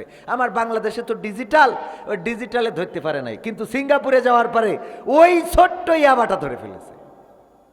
ছোট্ট ইয়াবাটা শুধু ধরেই নাই, এই লোকটারে আটকাইছে। ও বলেছে যে প্যান্ট আমার অমুক প্রবাসী আনতে বলেছিল, তার পরিবার থেকে আমি নিয়ে আসছি। তারেও ধরেছে, 2 জন রে পাছার মধ্যে ওই যে বাড়ি দেয় এটারে রতান বলে, রতানের বাড়ি দিয়ে জেল শেষ করে লাল সিল দিয়ে বাংলাদেশে পাঠাইছে, জীবনে সিঙ্গাপুরে ঢোকা যাবে না। আর এই দেশে হাজার হাজার ইয়াবা, শুধু তাই না, অ্যাম্বুলেন্সে করে ইয়াবা নিয়ে যায়, লাশ বানাই ইয়াবা দিয়ে, ফেন্সিডিল দিয়ে। আবার এরা অ্যারেস্ট হওয়ার পরে জামিনও পায়। হাদিকে যে গুলি করেছে তার ব্যাপারে তথ্য হলো যে 6 মাস আগে সে অস্ত্র মামলায় অস্ত্র সহ গ্রেপ্তার হয়েছিল, আর তাকে জামিন করানো হয়েছে। এই জাতীয় সন্ত্রাসীরা যখন জেলে যায়, জামিন পায়, তখন সন্ত্রাসীগুলো গ্রেট সন্ত্রাসীতে রূপান্তরিত হয়। বলেন ঠিক কিনা? যদি এদেরকে সিঙ্গাপুরের কায়দায়, এদেরকে যদি মালয়েশিয়ার কায়দায়, এদেরকে যদি কাতার সৌদি আরবের কায়দায় এদেরকে ফাঁসির কাষ্ঠে ঝুলানো হতো, বিচার করা হতো, তাহলে আমার হাদির কপালে গুলি করার মতো দুঃসাহস কেউ করতো না। বলেন ঠিক কিনা? এই জন্যে ওই বেধর্মীদের দেশগুলোতে ইসলাম আছে, মুসলিম নাই, আর আমাদের দেশে মুসলিম আছে, ইসলাম নাই। মুসলিম আছে, ইসলাম, যারা ইসলামের কথা বলে। আমাদেরও আমি খানিক আগে কাউসারি ভাই যখন মুনাজাত করছিল তখন মনে মনে করলাম, আজকে আমার মনে হলো এটা, জানি না আপনারা আমার সাথে একমত হবেন কিনা, আমরা হুজুররা হলো বিটিভি এবং বিটিভি ওয়ার্ল্ড, বিটিভি এবং বিটিভি ওয়ার্ল্ড। যখন যেই সরকার ক্ষমতায় যায় তখন সেই সরকারের গান গায়। আমরা বক্তারাও তাই হয়ে গেছি। আমাদের ডানে বামে যেই আল্লাহর ওলিরা থাকে, আমরা সেই আঙ্গিকেই সম্প্রচার। ঠিক বলছি না? ঠিক বলছি? আমাদের ব্যালেন্স করতে হয়। আমি সেদিন সিরাজগঞ্জে দেখলাম, এখানেও তাই। এই পাশে দেখেন আব্দুল ঠিক আছে, মানে সোনা মিয়া আর লাল মিয়া। সাকা চৌধুরী বলেছিলেন যে সোনা মিয়ার সম্পদ চলে গেছে লাল মিয়ার নামে, আর লাল মিয়ার সম্পদ চলে এসেছে সোনা মিয়ার নামে। এই নিয়ে এসেছে সাকা চৌধুরীর কাছে যে ঝামেলা কি করে মিটাবো। বলল ঝামেলা তো বেশি না, সোনা মিয়ার সম্পদ গেছে লাল মিয়ার কাছে, লাল মিয়ার সম্পদ সোনা মিয়ার কাছে। মিয়া তো ঠিক আছে, খালি সোনাটা কেটে লাল করলি তো হয়ে যাচ্ছে। কার কথা? সাকা চৌধুরীর কথা। তো অবস্থা আমাদের এখানে ভাল লেগেছে যে আব্দুলি ঠিক আছে, একজন হলো আব্দুল আজিজ আর একজন হলো আব্দুল হাকিম। ঠিক না বেঠে? দুইবার আল্লাহর গোলাম। সুতরাং যেহেতু আল্লাহর গোলাম, আব্দুল তো ঠিক আছে, মাঝখানে কোরআনটা রাখলেই তো হয়। কথা কয় না? মাঝখানে এইটা রেখে একসাথে চলেন। আমরা তো সবার লোক, একসাথে চললে আমরা ঠিক আছি না নাই? এইটা বুঝলি ভালো, না বুঝলি এত ভেঙে বুঝাইবে পারবো না। ওই যে আমাদের বক্তাদের বিটিভি ওয়ার্ল্ড কেন বলা, এ ভাই ও লাইট যদি ঠিক না হয় ও আর মাহফিল তো শেষ হাত করা লাগবে না, আগামী বছর দেখলিবে না, সামনের বছর। কারণ আপনারা যা করতেছেন, এই যে আল্লাহ মাফ করুক, আমি না বলি ভবিষ্যতে, এই আমার ভাই বক্তা না, আপনি বক্তা না, আপনি তো শুধু বক্তা না, আপনি তো পরিচিত বক্তা, সুপরিচিত, আমার থেকে ভালো বক্তা। কিন্তু উনি কি লোক? ভেজাল লোক। ভাইরাল বলেছে, আমি ভেজাল সিটি ফেলেছি। ওই আমি আবার মাঝে মাঝে ওরকম শুনি, ওই যে আগে সরকার আইডি করার জন্য নাম লিখতে আসলো না, তো নাম জিজ্ঞেস করি নাম কি, ও বলিস মোহাম্মদ নজিবুল্লাহ, ওর আইডিতে এসেছে মোহাম্মদ নাউজুবিল্লাহ। সহ্য না করি পারা যায়, মোহাম্মদ নাউজুবিল্লাহ। তা ভাই বললো ভাইরাল, আমি শুনেছি ভেজাল। তো ভাইরাল লোক বক্তাদের খাতি দেন আর না দেন, গাইতে দিলে খুশি। ঠিক না বে ঠিক? আর এই খাওয়ার শেষে তাবারক থাক আর না থাক, শ্রোতাদের সাউন্ডটা ভালো থাকলে খুশি। আমি কথা বললে যদি আমি না বুঝতে পারি তাইলে হবে? কথার সৌন্দর্য আছে, টোনটা বের হওয়া দরকার। এটা উনি বক্তা মানুষ ভালো করেই বোঝে। কিন্তু আমার মনে হলো উনি আল্লাহ সেই ভালো জানে যে বক্তা তোরা যারা আসবি তোদের কণ্ঠের 12টা বাজাই এখানতে ছেড়ে দেবো। আল্লাহ আগামীতে মাইক ভালো করার তৌফিক দিন, বলেন আমিন। আর আমার মাইক ভাইদের বলছি, তাদের চেষ্টার ত্রুটি নাই, কিন্তু এই সময় এসে বর্তমান জামানায় যেই সময় আপনার ওই স্বাক্ষর করা লাগে না, ফিঙ্গারপ্রিন্ট দিলে হয়ে যায়, অথবা সামনে দাঁড়াইলে ফেস নিয়েতে হয়ে যায় না, যায় না। আমার মাদ্রাসায় আমি ডিজিটাল হাজিরা চালু করেছি, বাচ্চাদের আর নাম ডাকা লাগে না, ওরা ফেস দেয়, অমনি হাজিরা হয়ে যায় কম্পিউটারে। এই সময় এসে মাইকটা আর একটু আপডেট করার দরকার আছে না? কথা কয় না, আছে না নাই? তো যাই হোক ভাইয়ের আমার, ব্যালেন্সের কথা বলছিলাম যে আমাদের কেমনে ব্যালেন্স করতে হয়। এই পাশে বিএনপির নেতা, এই পাশে জামাতের নেতা, এখন মাঝখানে আমরা কোন পাশে বলবো? এইটাও গায়ে বাদে, এইটাও গায়ে। 17 বছর একসাথে ছিলাম, ঠিক না বে ঠিক? 17টা বছর আর আগে 5, 17 আর 5 কত? 22 বছর একসাথে আমরা রাজপথে, সংসদে, ময়দানে কাজ করলাম। এখন কি এমন হলো যে একজন আর একজনের আমরা দেখতে পাচ্ছি না? আমরা যদি ঐক্যবদ্ধ না থাকি তাহলে ফ্যাসিস্ট ঢুকে পড়বে অনায়াসে, ঠিক না বে ঠিক? আমাদের জুব্বার পরিবর্তন, আমাদের দাড়ি টুপির মধ্যে একটু ব্যতিক্রম, আমাদের চশমা, আমাদের গায়ের জামা কোটি এর মধ্যে ব্যতিক্রম থাকতে পারে। আমরা যদি জুব্বার কথা বলি, পাঞ্জাবির কথা বলি, দাড়ির কথা বলি, এইটা নিয়ে একেবারে সবাই, আল্লাহ রাসূল সাল্লাল্লাহু আলাইহি ওয়াসাল্লাম যে পাঞ্জাবি গায়ে দিয়েছেন, আমি আসলেই কি সেই পাঞ্জাবি গায়ে দিচ্ছি? আমার রাসূল সাল্লাল্লাহু আলাইহি ওয়াসাল্লাম জোড়া দিয়া তালি দিয়া যে জামা পরতেন, কোন আল্লাহর বান্দা আছেন জোড়া দিয়া তালি দিয়া জামা? বরং আমরা সম্ভবত হুজুররা খুব সহজে টাকা ইনকাম করি, আর আমরাই সবচেয়ে বেশি দামি দামি পোশাকগুলো পরি। গায়ের কোটিটা 8,000 টাকা, একজন 8,000 টাকা। একজন মানুষ আমার প্রতিষ্ঠানে চাকরি করে বেতন পায় মাস শেষে 4,000, আর আমি গায়ে কোটি পরেছি 8,000 টাকা। আমি কি বৈষম্য না এটা? কথা কয় না তো। এই যে এটা কেন বুঝাইলাম যে আমাদের একটু পার্থক্য থাকবেই। বিশ্ব নবী এবং নবী সাল্লাল্লাহু আলাইহি সাল্লামের সাহাবী রাদিয়াল্লাহু তাআলা আনহুগণ যেভাবে চলেছেন, একেবারে পুঙ্খানুপুঙ্খানুভাবে সবাই চলতে পারবো। অনেকেই মনে করতে পারেন হুজুর এত কথা বললো কারণ ওনাদের দাড়িমাড়ি খাটো থাকে, তো এই জন্যে। আমি আলহামদুলিল্লাহ আগের থেকে একটু পরিবর্তন হয়েছি আল্লাহর জন্য, আল্লাহ রাসূলের জন্যে। আমার গত বছরের থেকে এই বছর দাড়িটা একটু লম্বা আছে না আলহামদুলিল্লাহ, আর একটু হইলে একেবারে মুষ্টির বাইরে যাবে ইনশাল্লাহ। দোয়া করেন, আল্লাহ কবুল করুন, বলেন আমিন।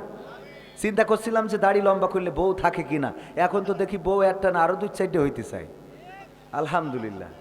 কথা কয় না। অনেকেই মনে করে হুজুর হইলে মনে হয় বউ হবে না, সবচেয়ে সুন্দরী বউগুলো হুজুরগের। এইটা দেন কে?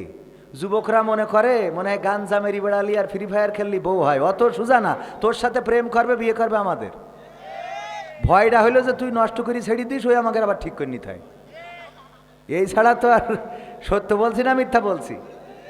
কারণ বিয়ে প্রেম যার সাথে করে করুক, বিয়ে করার সময় 37 ঠিক রাখে, কালা কুলা সরকারি চাকরি করে, দাঁত উঁচা, এমন ভম্বল যে যার মানে বাজে কথা তো বলা যাবে না, খুব বেকায়দা আর কি, বাকিটা বুঝে নেন।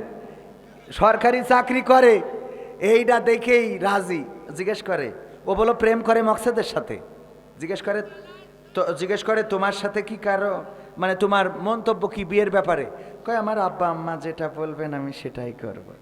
ওরে বাবা, কত বড় মা বাবার আইন আদেশ মেনে চলে। আর বিয়ে যখন একেবারে বিয়ের নাকের ডগায় আয়োজন চলছে, সেই সময় ওই ছেলেটের পায় বিয়ে আছে। কয় তোর ডার্লিং তো যার নিয়ে এতদিন লাইলাতুল ফেব্রুয়ারি পড়ি বেড়ালি, সে তো আর বিয়ের পিড়িতি। কয় তাই নাকি? ফোন দেয়, হ্যাঁ ফোন। আমার কিছু করার ছিল না ছবতুল, আমি খুবই দুঃখিত, আমি তোমাকেই চেয়েছিলাম। তুই চাইলি তা বিয়ের আগে করলি নাকি? তুই এমন বললিস যে তোমাকে চাইছিলাম, ডাইরেক্ট পুরো তাড়না। কি তাড়না? হ্যাঁ। তো যাই হোক, গান তো এখনো বলবো, যুবকদের জন্য গান বলতে হবে না? মা বোনদের জন্য দুই একটা কথা বলার দরকার আছে না নাই?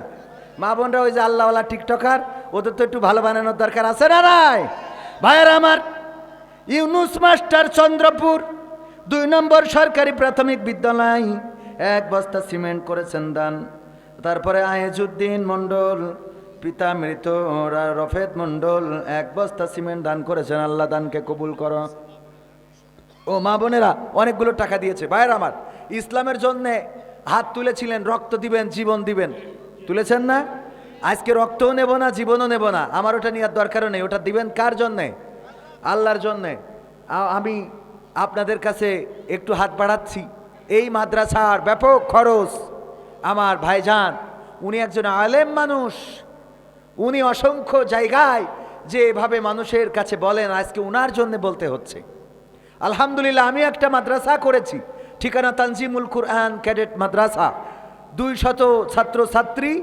আমি এই ওয়াজ করি করি মোটামুটি চালাচ্ছি, এখনো হাত বাড়াইনি আলহামদুলিল্লাহ। কিন্তু এটা তো হাফিজিয়া মাদ্রাসা, এইটাই তো, ওখানে আমরা আবার ছাত্রদের থেকে কিছু নিতে পারি, মাসিক বেতন, গাড়ি ভাড়া, তারপরে সেশন চার্জ, ভর্তিতে টাকা। আর এইখানে তো সবচেয়ে কানা খুঁড়া ন্যাংড়া, যেইটা চলবে না ওইটা এখানে ভর্তি করে। সত্য বলছি না মিথ্যা বলছি? আমরা সবচেয়ে মূল্যবান জিনিসটাকে মূল্যহীনের কাছে দিয়ে দিই। আমাদের সব কাজ উল্টো। ওই যে আমি প্রায়ই বলি, লিখে রেখেছে ট্রাকের পিছনে গাছ লাগান পরিবেশ বাঁচান, ওই ট্রাকে নাটোরের গাছগুলো কেটিতে লোড দিয়েছে, আর পিছনে লেখা গাছ লাগান পরিবেশ বাঁচান। বাসে লিখে রেখেছে নামাজ কায়েম করুন, বাসে লিখেছে কি নামাজ কায়েম করুন। ওই বাস ড্রাইভারের মাগরিবের সময় আমার নাসির ভাই তো, হ্যাঁ হেলালি ভাই বলতেছে, এই বাস থামান। বলছে কেন? তো বলছেন মাগরিবের ওয়াক্ত চলে যাচ্ছে। বলছে হুজুর ইশারায়ও নামাজ হয়, এটা আপনি জানেন না? আপনি সিটির পর বসে ইশারায় মারি দেন, আল্লাহ বুঝে নিবানে। অথচ বাসে লেখা কি নামাজ কায়েম করুন। এর অর্থ হলো যে ওই বাস ড্রাইভার আজান হয়ে যাবে, ব্রেক দেবে, নিজে সবাইকে বলবে যাদের উজু নেই উজু করি আয়, আর যাদের আছে এসে আমার পিছনে দাঁড়া। এই ড্রাইভার হবে ইমাম আর যাত্রীরা হবে মুসাল্লি। এর নাম হইলো নামাজ কায়েম। বাসে লিখে দিয়েছে যাতে মানুষের মানে সিম্প্যাথি নেই, মানুষ যেন, আমার হেলালি ভাই মনে করলো তাহলে বাসটা ভালো। জিজ্ঞেস করলো হেল্পারের ভাই বাসে কি সিট আছে? তা বলতেছে ভাই বাসে সিট ভরা। এইবার উঠে দেখে, ও বাবা সিট ভরা মানে একটাও খালি নাই। যেই জিজ্ঞাসা করিছে বাসে বললি সিট ভরা, সিট কই? কয় ভাই সিট তো আছে, খালি নাই। তাই জাল ভাই আল্লাহ কবুল করুন, সিট আছে, হ্যাঁ আমি দোয়া করবো একটু পরে, আব্বার নামে মার নামে, আল্লাহ কবুল করুন। তো সিট আছে, খালি নাই। এখন হেলালি ভাইয়ের মিজাজ গেছে গরম হয়ে, হেল্পারের কলার ধরবে, হঠাৎ করে দেখে লিখে রেখেছে নিশ্চয় আল্লাহ ধৈর্যশীলদের পছন্দ করেন। মানে মাশাআল্লাহ মাশাআল্লাহ, আল্লাহ কবুল করুন। নিশ্চয় আল্লাহ কাকে পছন্দ করে? ধৈর্যশীলকে পছন্দ করে। মানে ওর দরকার ওই জায়গায় ওই ওয়াজটার টয়লেটের দরজায় লিখে থুয়েছে পরিষ্কার পরিচ্ছন্নতা ইমানের অঙ্গ আল হাদিস। হালখাতার কার্ডে লিখেছে শহীদের রক্তের চেয়ে 1 টাকা ঋণ পরিশোধ করা উত্তম। বিড়ি টানসার কার্ড দিয়ে বেড়াচ্ছে, কথা কয় না। ওর যেটা দরকার ওইটাই দেশে। শহীদের রক্তের চেয়ে 1 টাকা ঋণ পরিশোধ করা 1000 গুণ উত্তম আল হাদিস। অনেকেই বিড়ি খেতে এসে কয় হুজুর সালাম দিলাম না, কারণ আপনি ভাত খাচ্ছেন তাই। ও খাচ্ছে বিড়ি, ও কোন হাদিসে পেয়েছে আল্লাহ জানে যে সালাম দেওয়া যাবে না। ও বিড়ি খাতি খাতি, ও ভাত খাতি খাতি ইউটিউব চালায়, ফেসবুক চালায়, রিলস করে, ফোন করে, গালাগালি দেয়, বউ পিটায়, সব করা যায় খাতি খাতি, খালি শুধু সালাম দেওয়া যায় না। কলাম কনে পাইছেন? বলছে হাদিসে আমপারায় আছে। এই শয়তান আছে না নাই?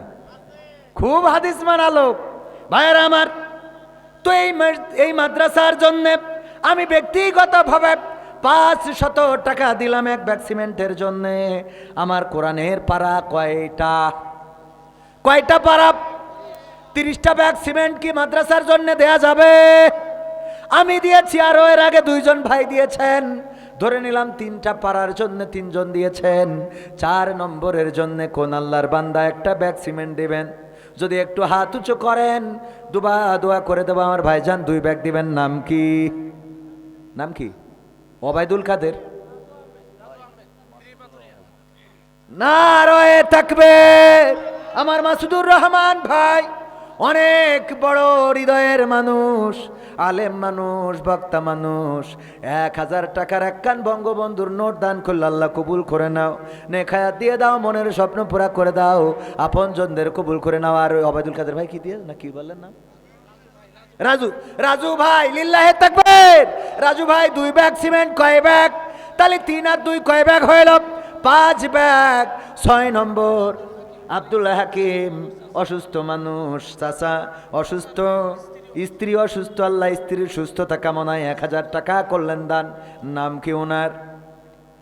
জাহাঙ্গীর ভাই 500 টাকা দিলেন যাদের মা নাই বাবা নাই, মায়ের নামে বাবার নামে 500-1000 টাকা এক ব্যাগ সিমেন্ট কি দেয়া যায়? 6 নম্বর এক ব্যাগ সিমেন্ট কোন আল্লাহর বান্দা দিবেন? আমাদের নাম প্রকাশে অনিচ্ছুক একজন 10,000 আর একজন 5,000, মোট 15,000। নারায়ে তাকবীর, লিল্লাহি তাকবীর। আমার হেলালি ভাই, লিল্লাহি তাকবীর। অনেকেই বলে বক্তারা দেয় না, হুজুরের বাড়ি নাকি মিলাদ হয় না, হুজুরের বাড়ি নাকি দোয়া হয় না। দেখেন আজকে কিন্তু হুজুররাই টাকা দিচ্ছেন, আমি দিছি অল্প 500। হেলালি ভাই 500, আমার সাথে মিল আছে। আমার মাসুদুর রহমান ভাই অনেক বড় একজন আলেম মানুষ, মাসুদুর রহমান নাটোরি সাহেব, উনি দিলেন কয় হাজার?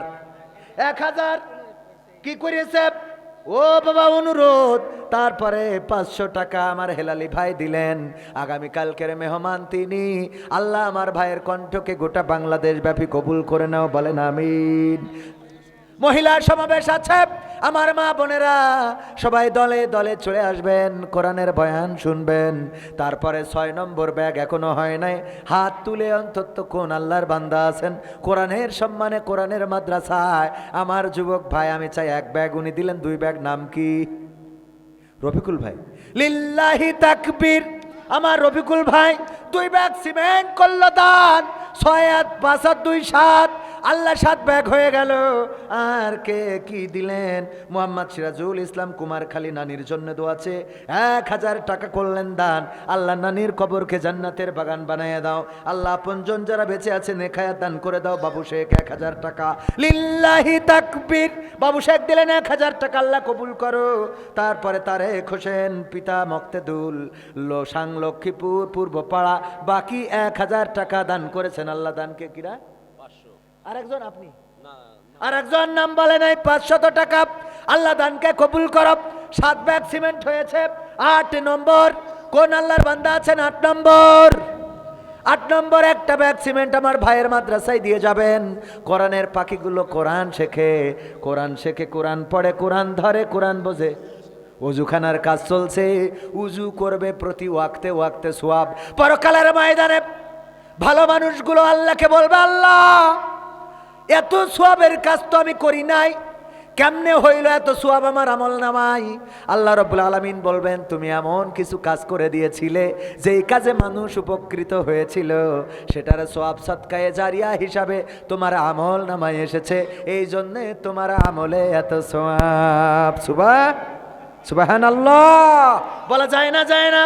ও আমার ভাইরা, এরপরে আর একজন যে খারাপ মানুষ, তিনি বলবেন, ওগো আল্লাহ আমি তো জীবনে এত খারাপ কাজ করি নাই, যত খারাপ কাজের গুনাহ আমার আমল নামায়। আমি তো জীবনে জেনা করি নাই, ব্যভিচার করি নাই। আল্লাহ রাব্বুল আলামিন বলবে, তুমি জেনা করার জন্য পরিস্থিতি তৈরি করে দিয়েছিলে চায়ের দোকানে। তুমি যখন একা নেকা ঝেঁকা নেকা পরিমণি দেখাতে, ওইগুলো দেখে ওরা খারাপ কাজে লিপ্ত হতো, তার একটা অংশ তুমিও পেয়েছো। আমরা খারাপে চাই না, ভালোই চাই। উজুর জন্য, উজুখানার জন্য 8 নম্বর ব্যাগ কোন আল্লাহর বান্দা দিবেন? ওই যে নাম কি, আজকে যুবকরাই দিচ্ছে,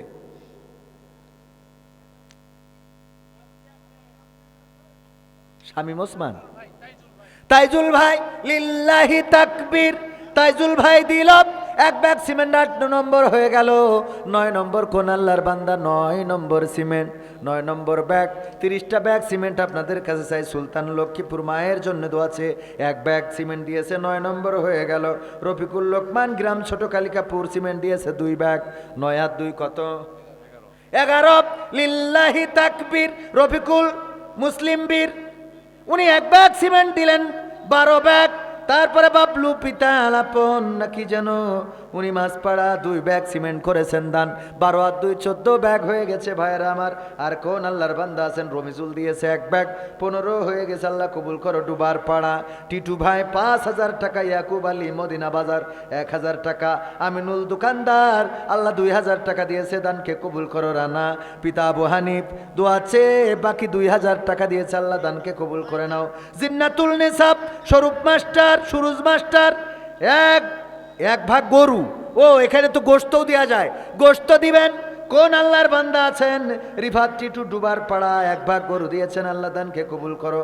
আর ফিয়াজ ডুবার পাড়ায় 1 ভাগ গরু আল্লাহ কবুল করো। লাইজু 1 ভাগ গরু আল্লাহ কবুল করো। সাবির হুজুর গরুর ভাগ দিয়েছে 1টা, মাশাআল্লাহ। এই আর দেবেন কেউ গরু?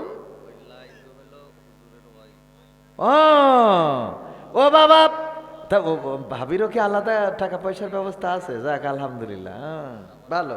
2 দিক থেকে ইনকাম আছে না নাই? বললাম না যে হুজুরদের বউরা ভালো, হুজুররা মানে মোটামুটি তাহলে ঠিক আছে। হুজুররা হুজুরদের মধ্যে ও আল্লাহ কবুল করনে খায়াত দান করে দাও। মমতাজ ডুবার পাড়া 1 ভাগ গরু দিয়েছে, আল্লাহ কবুল করো। আলাউদ্দিন হালমানা কি যেন পিতা মাতার জন্য দোয়া চেয়ে নগদ 500 টাকা আল্লাহ কবুল করো। সুরুজ আলী নগদ 100 টাকা। আরিফ সরকার লক্ষ্মীপুর উত্তরপাড়া নগদ 2000 টাকা। মোহাম্মদ সিরাজুল ইসলাম কুমারখালী 1000 টাকা নগদ আল্লাহ কবুল করো। আফজাল হোসেন লক্ষ্মীপুর নগদ 200, বাকি 300। তারপরে বুরুজ মৃধা নতুন পাড়া বাবা মার জন্য দোয়া চেয়ে 2000 টাকা। আব্দুল কাদের চক আলাউদ্দিন খাপ নগদ 500 টাকা। আব্দুল মালেক ডুবার পাড়া নগদ 500 টাকা। জহুরুল ভাই নগদ 500 টাকা আল্লাহ কবুল করে নাও। অনেক দাও। আইনুল হক নাটোর 500 টাকা। ফারুক আহমেদ ভাই পিতা আমির রশিদপুর 1 বস্তা সিমেন্ট, তালি 15 বস্তা হইল। শিহাব ভাই লিল্লাহি তাকবীর, শিহাব ভাই 2 বস্তা সিমেন্ট করলো, কি করলো? 2000 টাকা আল্লাহ দানকে কবুল করনে খায়াত দিয়ে দাও। খবিরউদ্দিন নুরুলিয়া দিয়েছে নগদ 100 টাকা আল্লাহ কবুল করো। আসাদ মাস্টার 1000 টাকা মদিনা বাজার কবুল করো। সানোয়ার মারা গেছে, তার ছেলে দোয়াছে 200 টাকা আল্লাহ কবুল করো। শিহাবুদ্দিন নগদ 2000 টাকা আল্লাহ কবুল করে নাও। পিতামাতার জন্য দোয়া চেয়েছে। আশরাফুলের শাশুড়ি তার স্বামী মৃত শামসুলের জন্য দোয়া চেয়েছে, আল্লাহ নগদ 500 টাকা দিয়েছে, কবুল করো। মুসলিম সুইস দোয়াছে 1000 টাকা দিল। সোহেল রানা হয়বতপুর লক্ষ্মীপুর 500 টাকা আল্লাহ কবুল করে নাও, বলেন আমিন। ডক্টর ইউনুস যেই আদালতে বিচারের কাঠগড়ায় ডক্টর ইউনুস দাঁড়াতো, আজকে সেই আদালত ডক্টর ইউনুস পরিচালনা করে। যেই পদ্মা সেতু থেকে ডক্টর ইউনুসকে ফেলে দিতে চেয়েছিল, সেই পদ্মা সেতুর টাকা এখন ডক্টর ইউনুসের ফান্ডে যায়। আর লাগবে প্রমাণ? যেই আলেমদেরকে বাংলার জমিন থেকে মুছে দিতে চেয়েছিল, সেই আলেমেরা এখন রাজপথ কাঁপায়। আর যারা বলিল 41 সালের আগে পালাবো না, এমপিরা সব কোথায় গে দাড়ি ছাড়া দরবেশের ভণ্ড ভণ্ড লাগে। শুনছি কত নেতা নেত্রী খাইতেছে ভাই ডান্ডা, বিচারপতি কালামানিকের ফাটিয়েছে আন্ডা। পলকেরও ঝলক গেল আপনার এলাকার মানুষ, পলকেরও ঝলক গেল থামিয়ে নেটের চাকা। তাদের সারা দেশটা এখন লাগে ফাঁকা ফাঁকা, ওদের সারা দেশ। শোনাবো তাইজুল ভাই লক্ষ্মীপুর সিমেন্ট দিয়েছে 1 ব্যাগ। মনির খান ও শিল্পীকে নাইলো। অঞ্জনা কথা রাখলে না, কোথায় গেলে অঞ্জনা? সে মনির খান না আর একজন? ও আর একজন, আচ্ছা আমি মনে করলাম অঞ্জনা। মনির খান আছে না নাই? মনির খান যতবার অঞ্জনা অঞ্জনা করেছে, ততবার যদি আল্লাহর নাম নিয়ে গান গাইতো, আল্লাহর জান্নাতটা মনির খানের জন্য আজীব হয়ে যেত। মমতাজ বেগম যদি বন্ধু যখন বউ লইয়া আমার বাড়ির সামনে দিয়া ফাইটটা যায় না বলে, কোরআনের পাখিদের যখন ফাঁসি দেয়, কোরআনের পাখিদের যখন কারাগারে দেয়, কোরআনের পাখিদের যখন নির্যাতন করে, এইগুলো দেখার পরে ফাইটা যায় বলে যদি চিৎকার করত, তাইলে আজকের জমিনে মমতাজও স্বাধীনভাবে কথা বলতে পারতো। বলেন ঠিক কিনা? বাংলাদেশে একজন নেত্রী ইসলামকে মিটিয়ে দিতে চাইলেন, আল্লাহ সেই নেত্রীরে দাদার বাড়ি পাঠিয়ে দিলেন। আর একজন নেত্রী আলেম ওলামার পক্ষে কথা বলেছিলেন, আল্লাহ আজ পর্যন্ত তার এই জমিনে বাঁচিয়ে রেখেছে না রাখে নাই, সম্মান দিয়ে রেখেছে না রাখে নাই। বাংলার জমিন ছাড়া লাগে নাই, বরং বাংলার জমিনেও আল্লাহ রব্বুল আলামিন তারে সুচিকিৎসার ব্যবস্থা করে দিয়েছেন। বলেন ঠিক কিনা? এটাই, বেশি প্রমাণের দরকার নেই। মনির খান চকবাজার মাস্টার মানুষ, 1 ব্যাগ সিমেন্ট দিল, তাহলে কয় ব্যাগ হইল? সোনার দিয়ে হইল 17, আর মামনির খানের দিয়ে হয়েছে 18। তারপরে রূপা না রানা পিতা আবু হানিফ চক আলাউদ্দিন খা বাকি 2000 টাকা আল্লাহ দানকে কবুল করো। রায়হান তালুকদার পিতা মাতার জন্যে আর ভাই বোনদের জন্যে দোয়া চেয়ে 2 ব্যাগ সিমেন্ট, তাহলে 17, 18 আর 2 কত? 20 না 20? 20 ভাই কি বলছিল? হ্যাঁ, সম্মানিত ভাইয়েরা, আল্লামা সাইদির নামেও ফাঁসির আদেশ হয়েছে, আবার আর একজনের নামেও ফাঁসির আদেশ হয়েছে।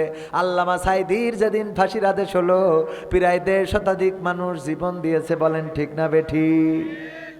আর যখন জাতির কন্যার নামে ফাঁসির আদেশ হইল, জাতির লোকেরা একটাও রাজপথে নামে নাই, তাইলে কেমন জাতির কন্যা? ভেজাল জাতির পিতার সন্তান, বলেন ঠিক কি না? ঠিক না ঠিক? বইটা মনে হয় ক্যামেরা পার্সন নিয়ে গেছে না আছে? এই বইটা সংগ্রহ করতে পারেন। শতাব্দীর শ্রেষ্ঠ রাহবার আল্লামা দেলওয়ার হুসাইন সাইদি রহমতুল্লাহ আলাইহি। বইটা সম্পাদনা করেছেন মুফতি আমির হামজা ভাই এবং আব্দুল্লাহ আল আমিন ভাই। ওনার জীবন সম্বন্ধে জানতে পারবেন বইয়ের পড়তে পড়তে। আপনারা চাইলে ক্যামেরা পার্সন থেকে 100 টাকা করে দাম নিয়ে যেতে পারেন আমার ভাইজান। আর গানের বইটা গানের বইও আছে কিছু, আমার যে গানগুলো গাই সে গানের বইও আছে, আপনারা চাইলে ওটাও নিতে পারেন। আমার ভাইজান নিয়েছে, ভাইজান থেকে টাকা নেওয়া উচিত হয় না? তো টাকা নেই না, এটা ঠিক হয় না, এটা ফেরত দিয়ে দিতে হবে। বক্তা মানুষ, বক্তারা দোয়া করলে পরে বিপদে পড়ে যেতে পারে না। রয়ে এটা কিটা দিয়েস? আব্দুল হান্নান মামা। মামা মামা কই মামা? ও মাশাআল্লাহ, কত সুন্দর চেহারা। 1000 টাকার সাথে আর 2 ব্যাগ সিমেন্ট দেন? আমিও তাই বলছি, 2 ব্যাগ সিমেন্ট দেন সাথে। জানালা, ওনার জানালা দেওয়ার ব্যবস্থা প্রতিষ্ঠিত। ও মামা, আদরের ভাগ্নেরা দাবি করেছে মামা, একটা জানালা দরকার মামা, বেশি না। আপনি একটা জানালা করে দেন, আল্লাহ যেন আপনার জান্নাতে ঘর দরজা জানালার ব্যবস্থা করে দেয়, আমরা দোয়া করে দেবো।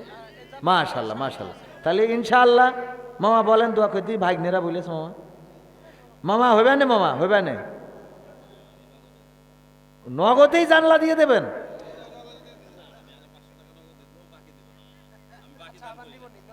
আবার নেওয়া যাবে না মামা, বাকি দেবে না, নগদে আরো 500 দিলে, মানে পকেটে এনেছে 1500। তো জানালা এই জন্যে, এমন কেউ কি আছেন জানালার খরচ কত? মোট 10,000। তো ধরেন 1500 হলো মামার থেকে। আর কোনো মামা আমাদের নাই? ভাগ্নেদের একটু হেল্প করবেন জানালা বানানোর জন্য। আর কয় হাজার বাকি? 8,500। 8,500, তাই তো 1,500 হয়েছে। আর 8,500, 8,500 1000 করে দিলে 8.5 জন মানুষের দরকার। দেখি কেউ আছেন কিনা জানালার জন্য। ভাইয়েরা আমার, 1000 করে টাকা দিবেন। কোন আল্লাহর বান্দা আছেন? সিমেন্ট হয়েছে 20 ব্যাগ, জানালার জন্য 1000 টাকা সিমেন্ট 20 ব্যাগ, আর 10 ব্যাগ বাকি। কোন আল্লাহর বান্দা? মাঝরাতা সভাপতি 1000 দিলে মান সম্মান থাকে? এটা তো মাইকি বলা যাবে না, গোপনে বলবো। কয়েকদিন আগে মেলা টাকা দিয়েছে, তো কই সভাপতি? কই সভাপতি সাহেব? সামনে কেন এখানে থাকবে? কই সভাপতি সাহেব? মহিলা প্যান্ডেলে ওখানে ওয়াজ করতে গেছে। আব্দুল সালাম খান অনেক দিয়েছেন, আজকেও 1000 দিলেন। আল্লাহ দানকে কবুল করে নাও। 1000 ইট, 1000 ইট লিল্লাহি তাকবীর। আমি মনে করছি 1000 টাকা, তাইলে ঠিক আছে। 1000 ইট দিলেন, 1000 ইট করলো দান। আল্লাহ বাড়িয়ে দাও, সম্মান খায়া দিয়ে দাও, মনের স্বপ্ন পুরা করে দাও, আপনজনদের কবুল করে নাও। পড়ে না আমি সহসভাপতি বাবলু মাস্টার 1000 ইট, 2000 ইটের ব্যবস্থা হয়েছে জানালার জন্য। কোন আল্লাহর বান্দা আছেন? মসজিদের জানালা 1000 টাকা দিবেন। সিমেন্ট বাকি আছে 10 ব্যাগ। সিমেন্ট বাকি কয় ব্যাগ? কই হাত তোলেন না তো সামনেতে, নাম বলে নাই। বাবা মার জন্য 2000 টাকা লিল্লাহি তাকবীর। 2000 টাকা করলো দান। আমার কাছে গরুর গোশত দিবেন, গরুর ভাগি দিবেন। এমন কে আছেন? মুজাম্মেল ভাই কাঁঠাল বাড়িয়া, ছোট মেয়ে অসুস্থ, দোয়া চেয়েছে 500 টাকা। আল্লাহ তুমি ডাক্তারের চেয়ে বড় ডাক্তার, সুস্থ করে দাও। স্ত্রী অসুস্থ, আলহামদুলিল্লাহ ভাই বলেছে, আপনারা বলেছেন, শুক্রিয়া। ওগুলো এখন নেই, টাকা দেন। জানালা এখনো বাকি, জানালাটা করে দেন, তারপর পরের কথা পরে আছে।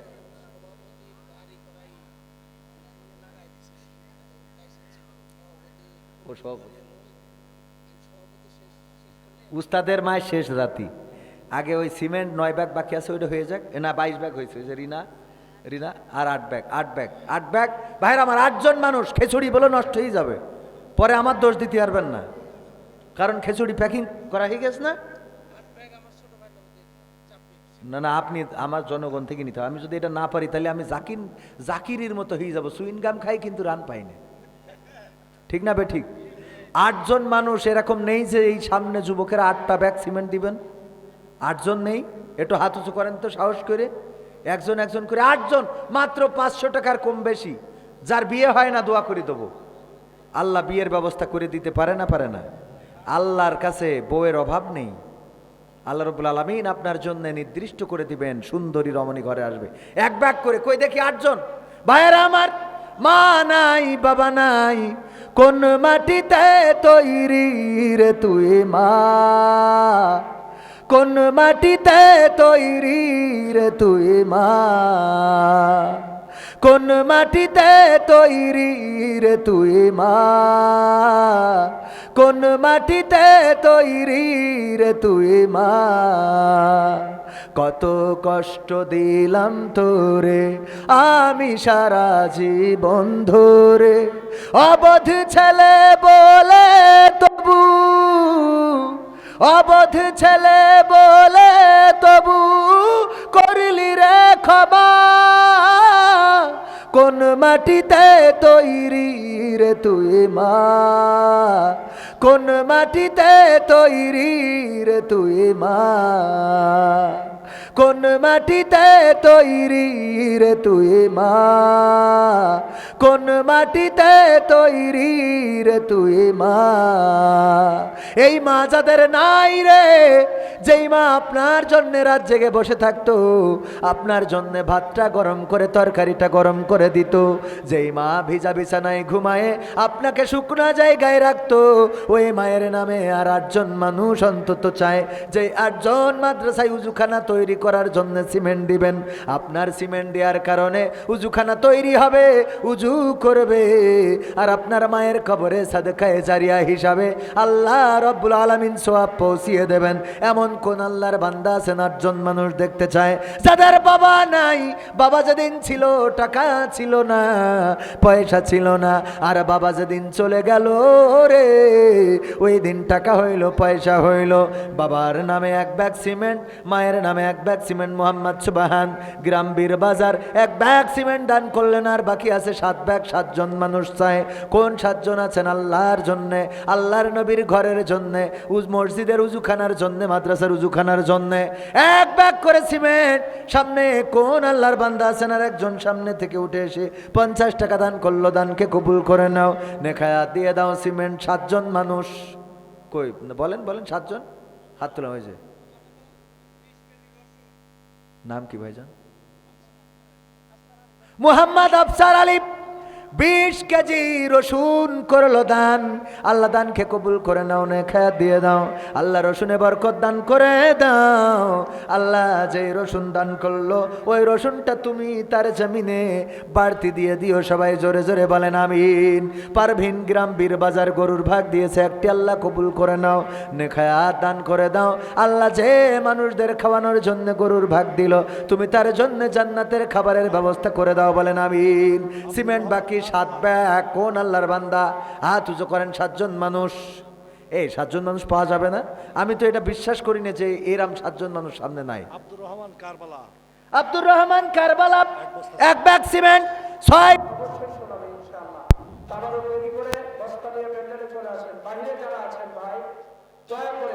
সকলেই প্যান্ডেলের ভিতরে চলে আসেন, আর কেউ দেরি করবেন না। তাবারকের ব্যবস্থা হয়ে গেছে ইনশাআল্লাহ। মহিলা প্যান্ডেলেও তাবারক যাবে, আমরা দেরি না করি। দোকানে একজন করে লোক ব্যতীত সকলেই মাহফিল প্যান্ডেলে চলে আসি, আমরা কেউ দেরি করবো না। দোকানপাটে যারা অযথা ঘোরাফেরা করছি, আমরা সেদিকে ঘোরাফেরা না করে মাহফিল প্যান্ডেলে চলে আসবো। কেউ দাঁড়িয়ে থাকবেন না ভাই, আমাদের পর্যাপ্ত জায়গা আছে, বসে যান।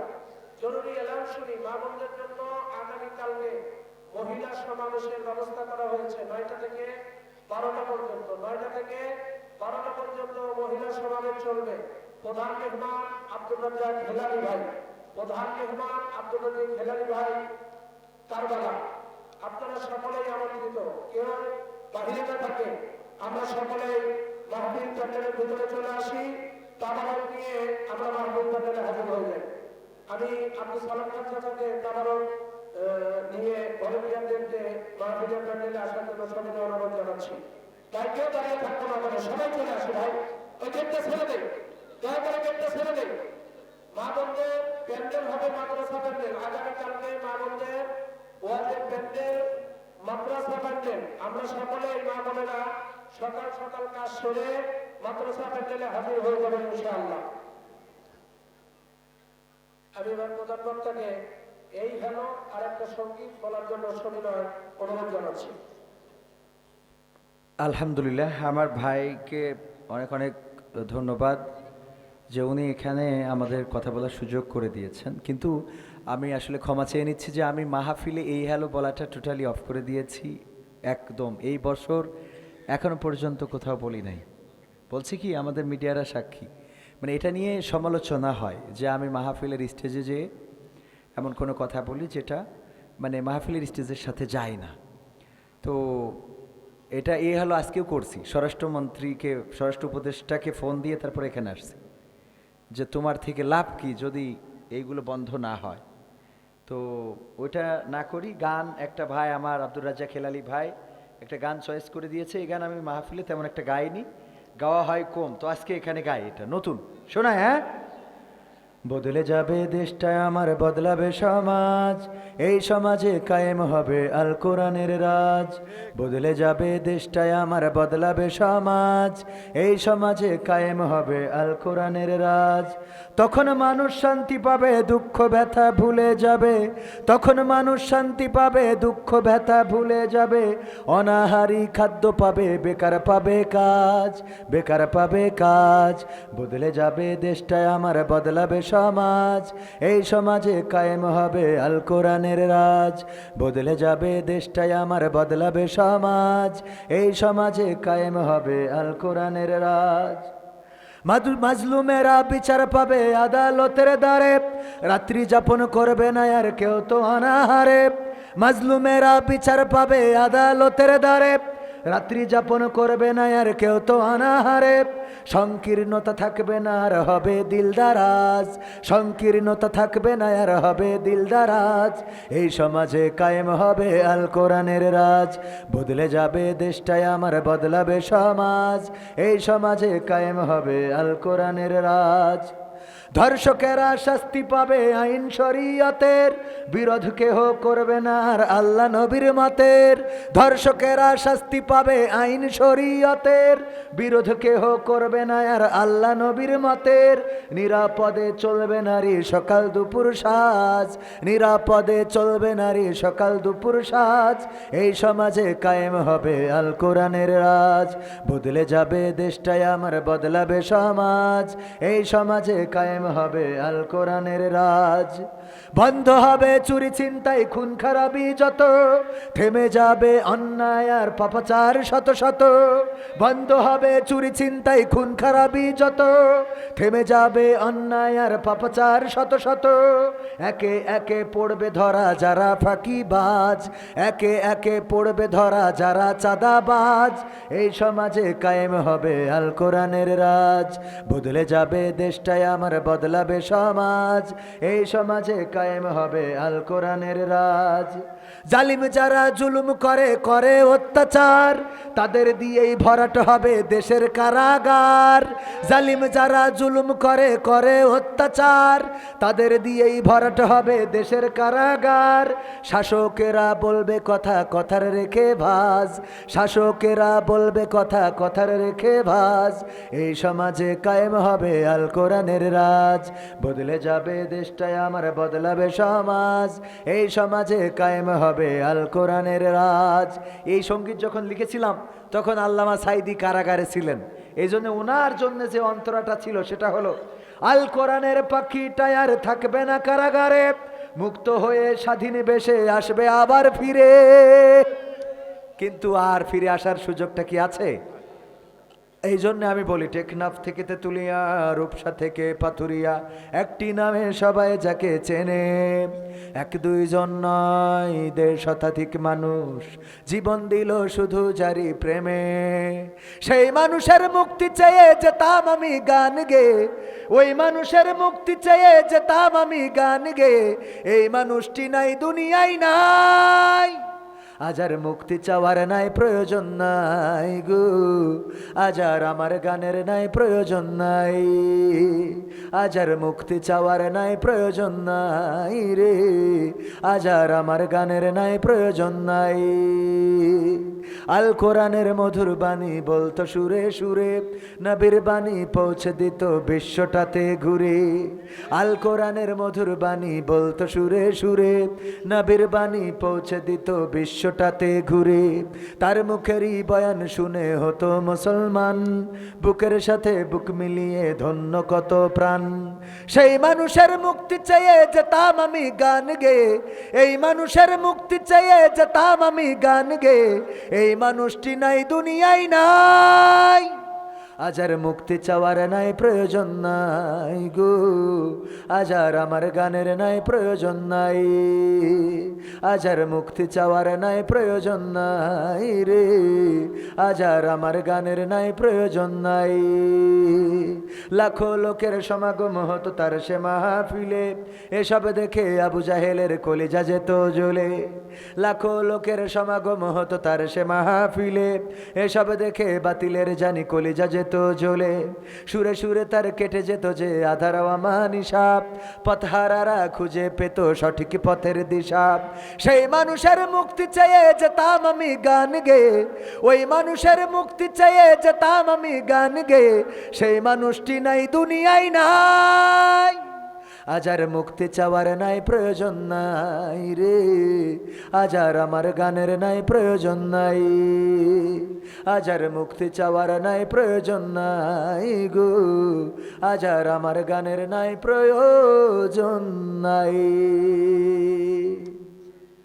মারহাবা কি বলা যাবে?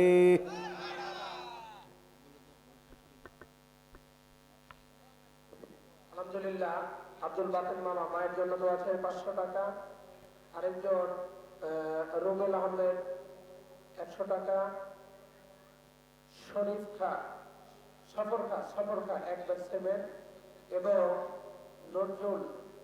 Nurjaman 1 bag cement. আল্লাহ কবুল করুক, জানে মানে বরকত দান করুক। সংযুক্ত আকারের সভাপতি এখন শুধু বিজয়ী ভাষণ দেবেন, কথা বলে শেষ করবেন ইনশাআল্লাহ। দোকানে একজন ছাড়া সবাই মাহফিলে চলে আসেন, গেটটা ছেড়ে দেন, এক্ষুনি তাবারক বিতরণ হবে। সভাপতি বক্তব্য দিবে, প্রধান বক্তার দোয়ার মাধ্যম দিয়ে আমরা শেষ করে দেবো ইনশাআল্লাহ। সবাই ভিতরে চলে আসি ভাই, গেটটা ছেড়ে দেই, দয়া করে গেটটা ছেড়ে দেই। সবাই সূরা ফাতিহা একবার, সূরা ইখলাস তিনবার, কয়েকবার আস্তাগফিরুল্লাহ বলতে থাকি। এবং কথা বলছেন আমাদের অত্র কবরস্থানের সম্মানিত সভাপতি এবং আজকের এই মহৎ জলসা, আজকের এবং আগামীকালের দুই সভাপতি আমাদের দুই সভাপতির পক্ষ থেকে কথা বলছেন জনাব আলহাজ মোহাম্মদ আব্দুল রাজ্জাক মাওলানা চাচা।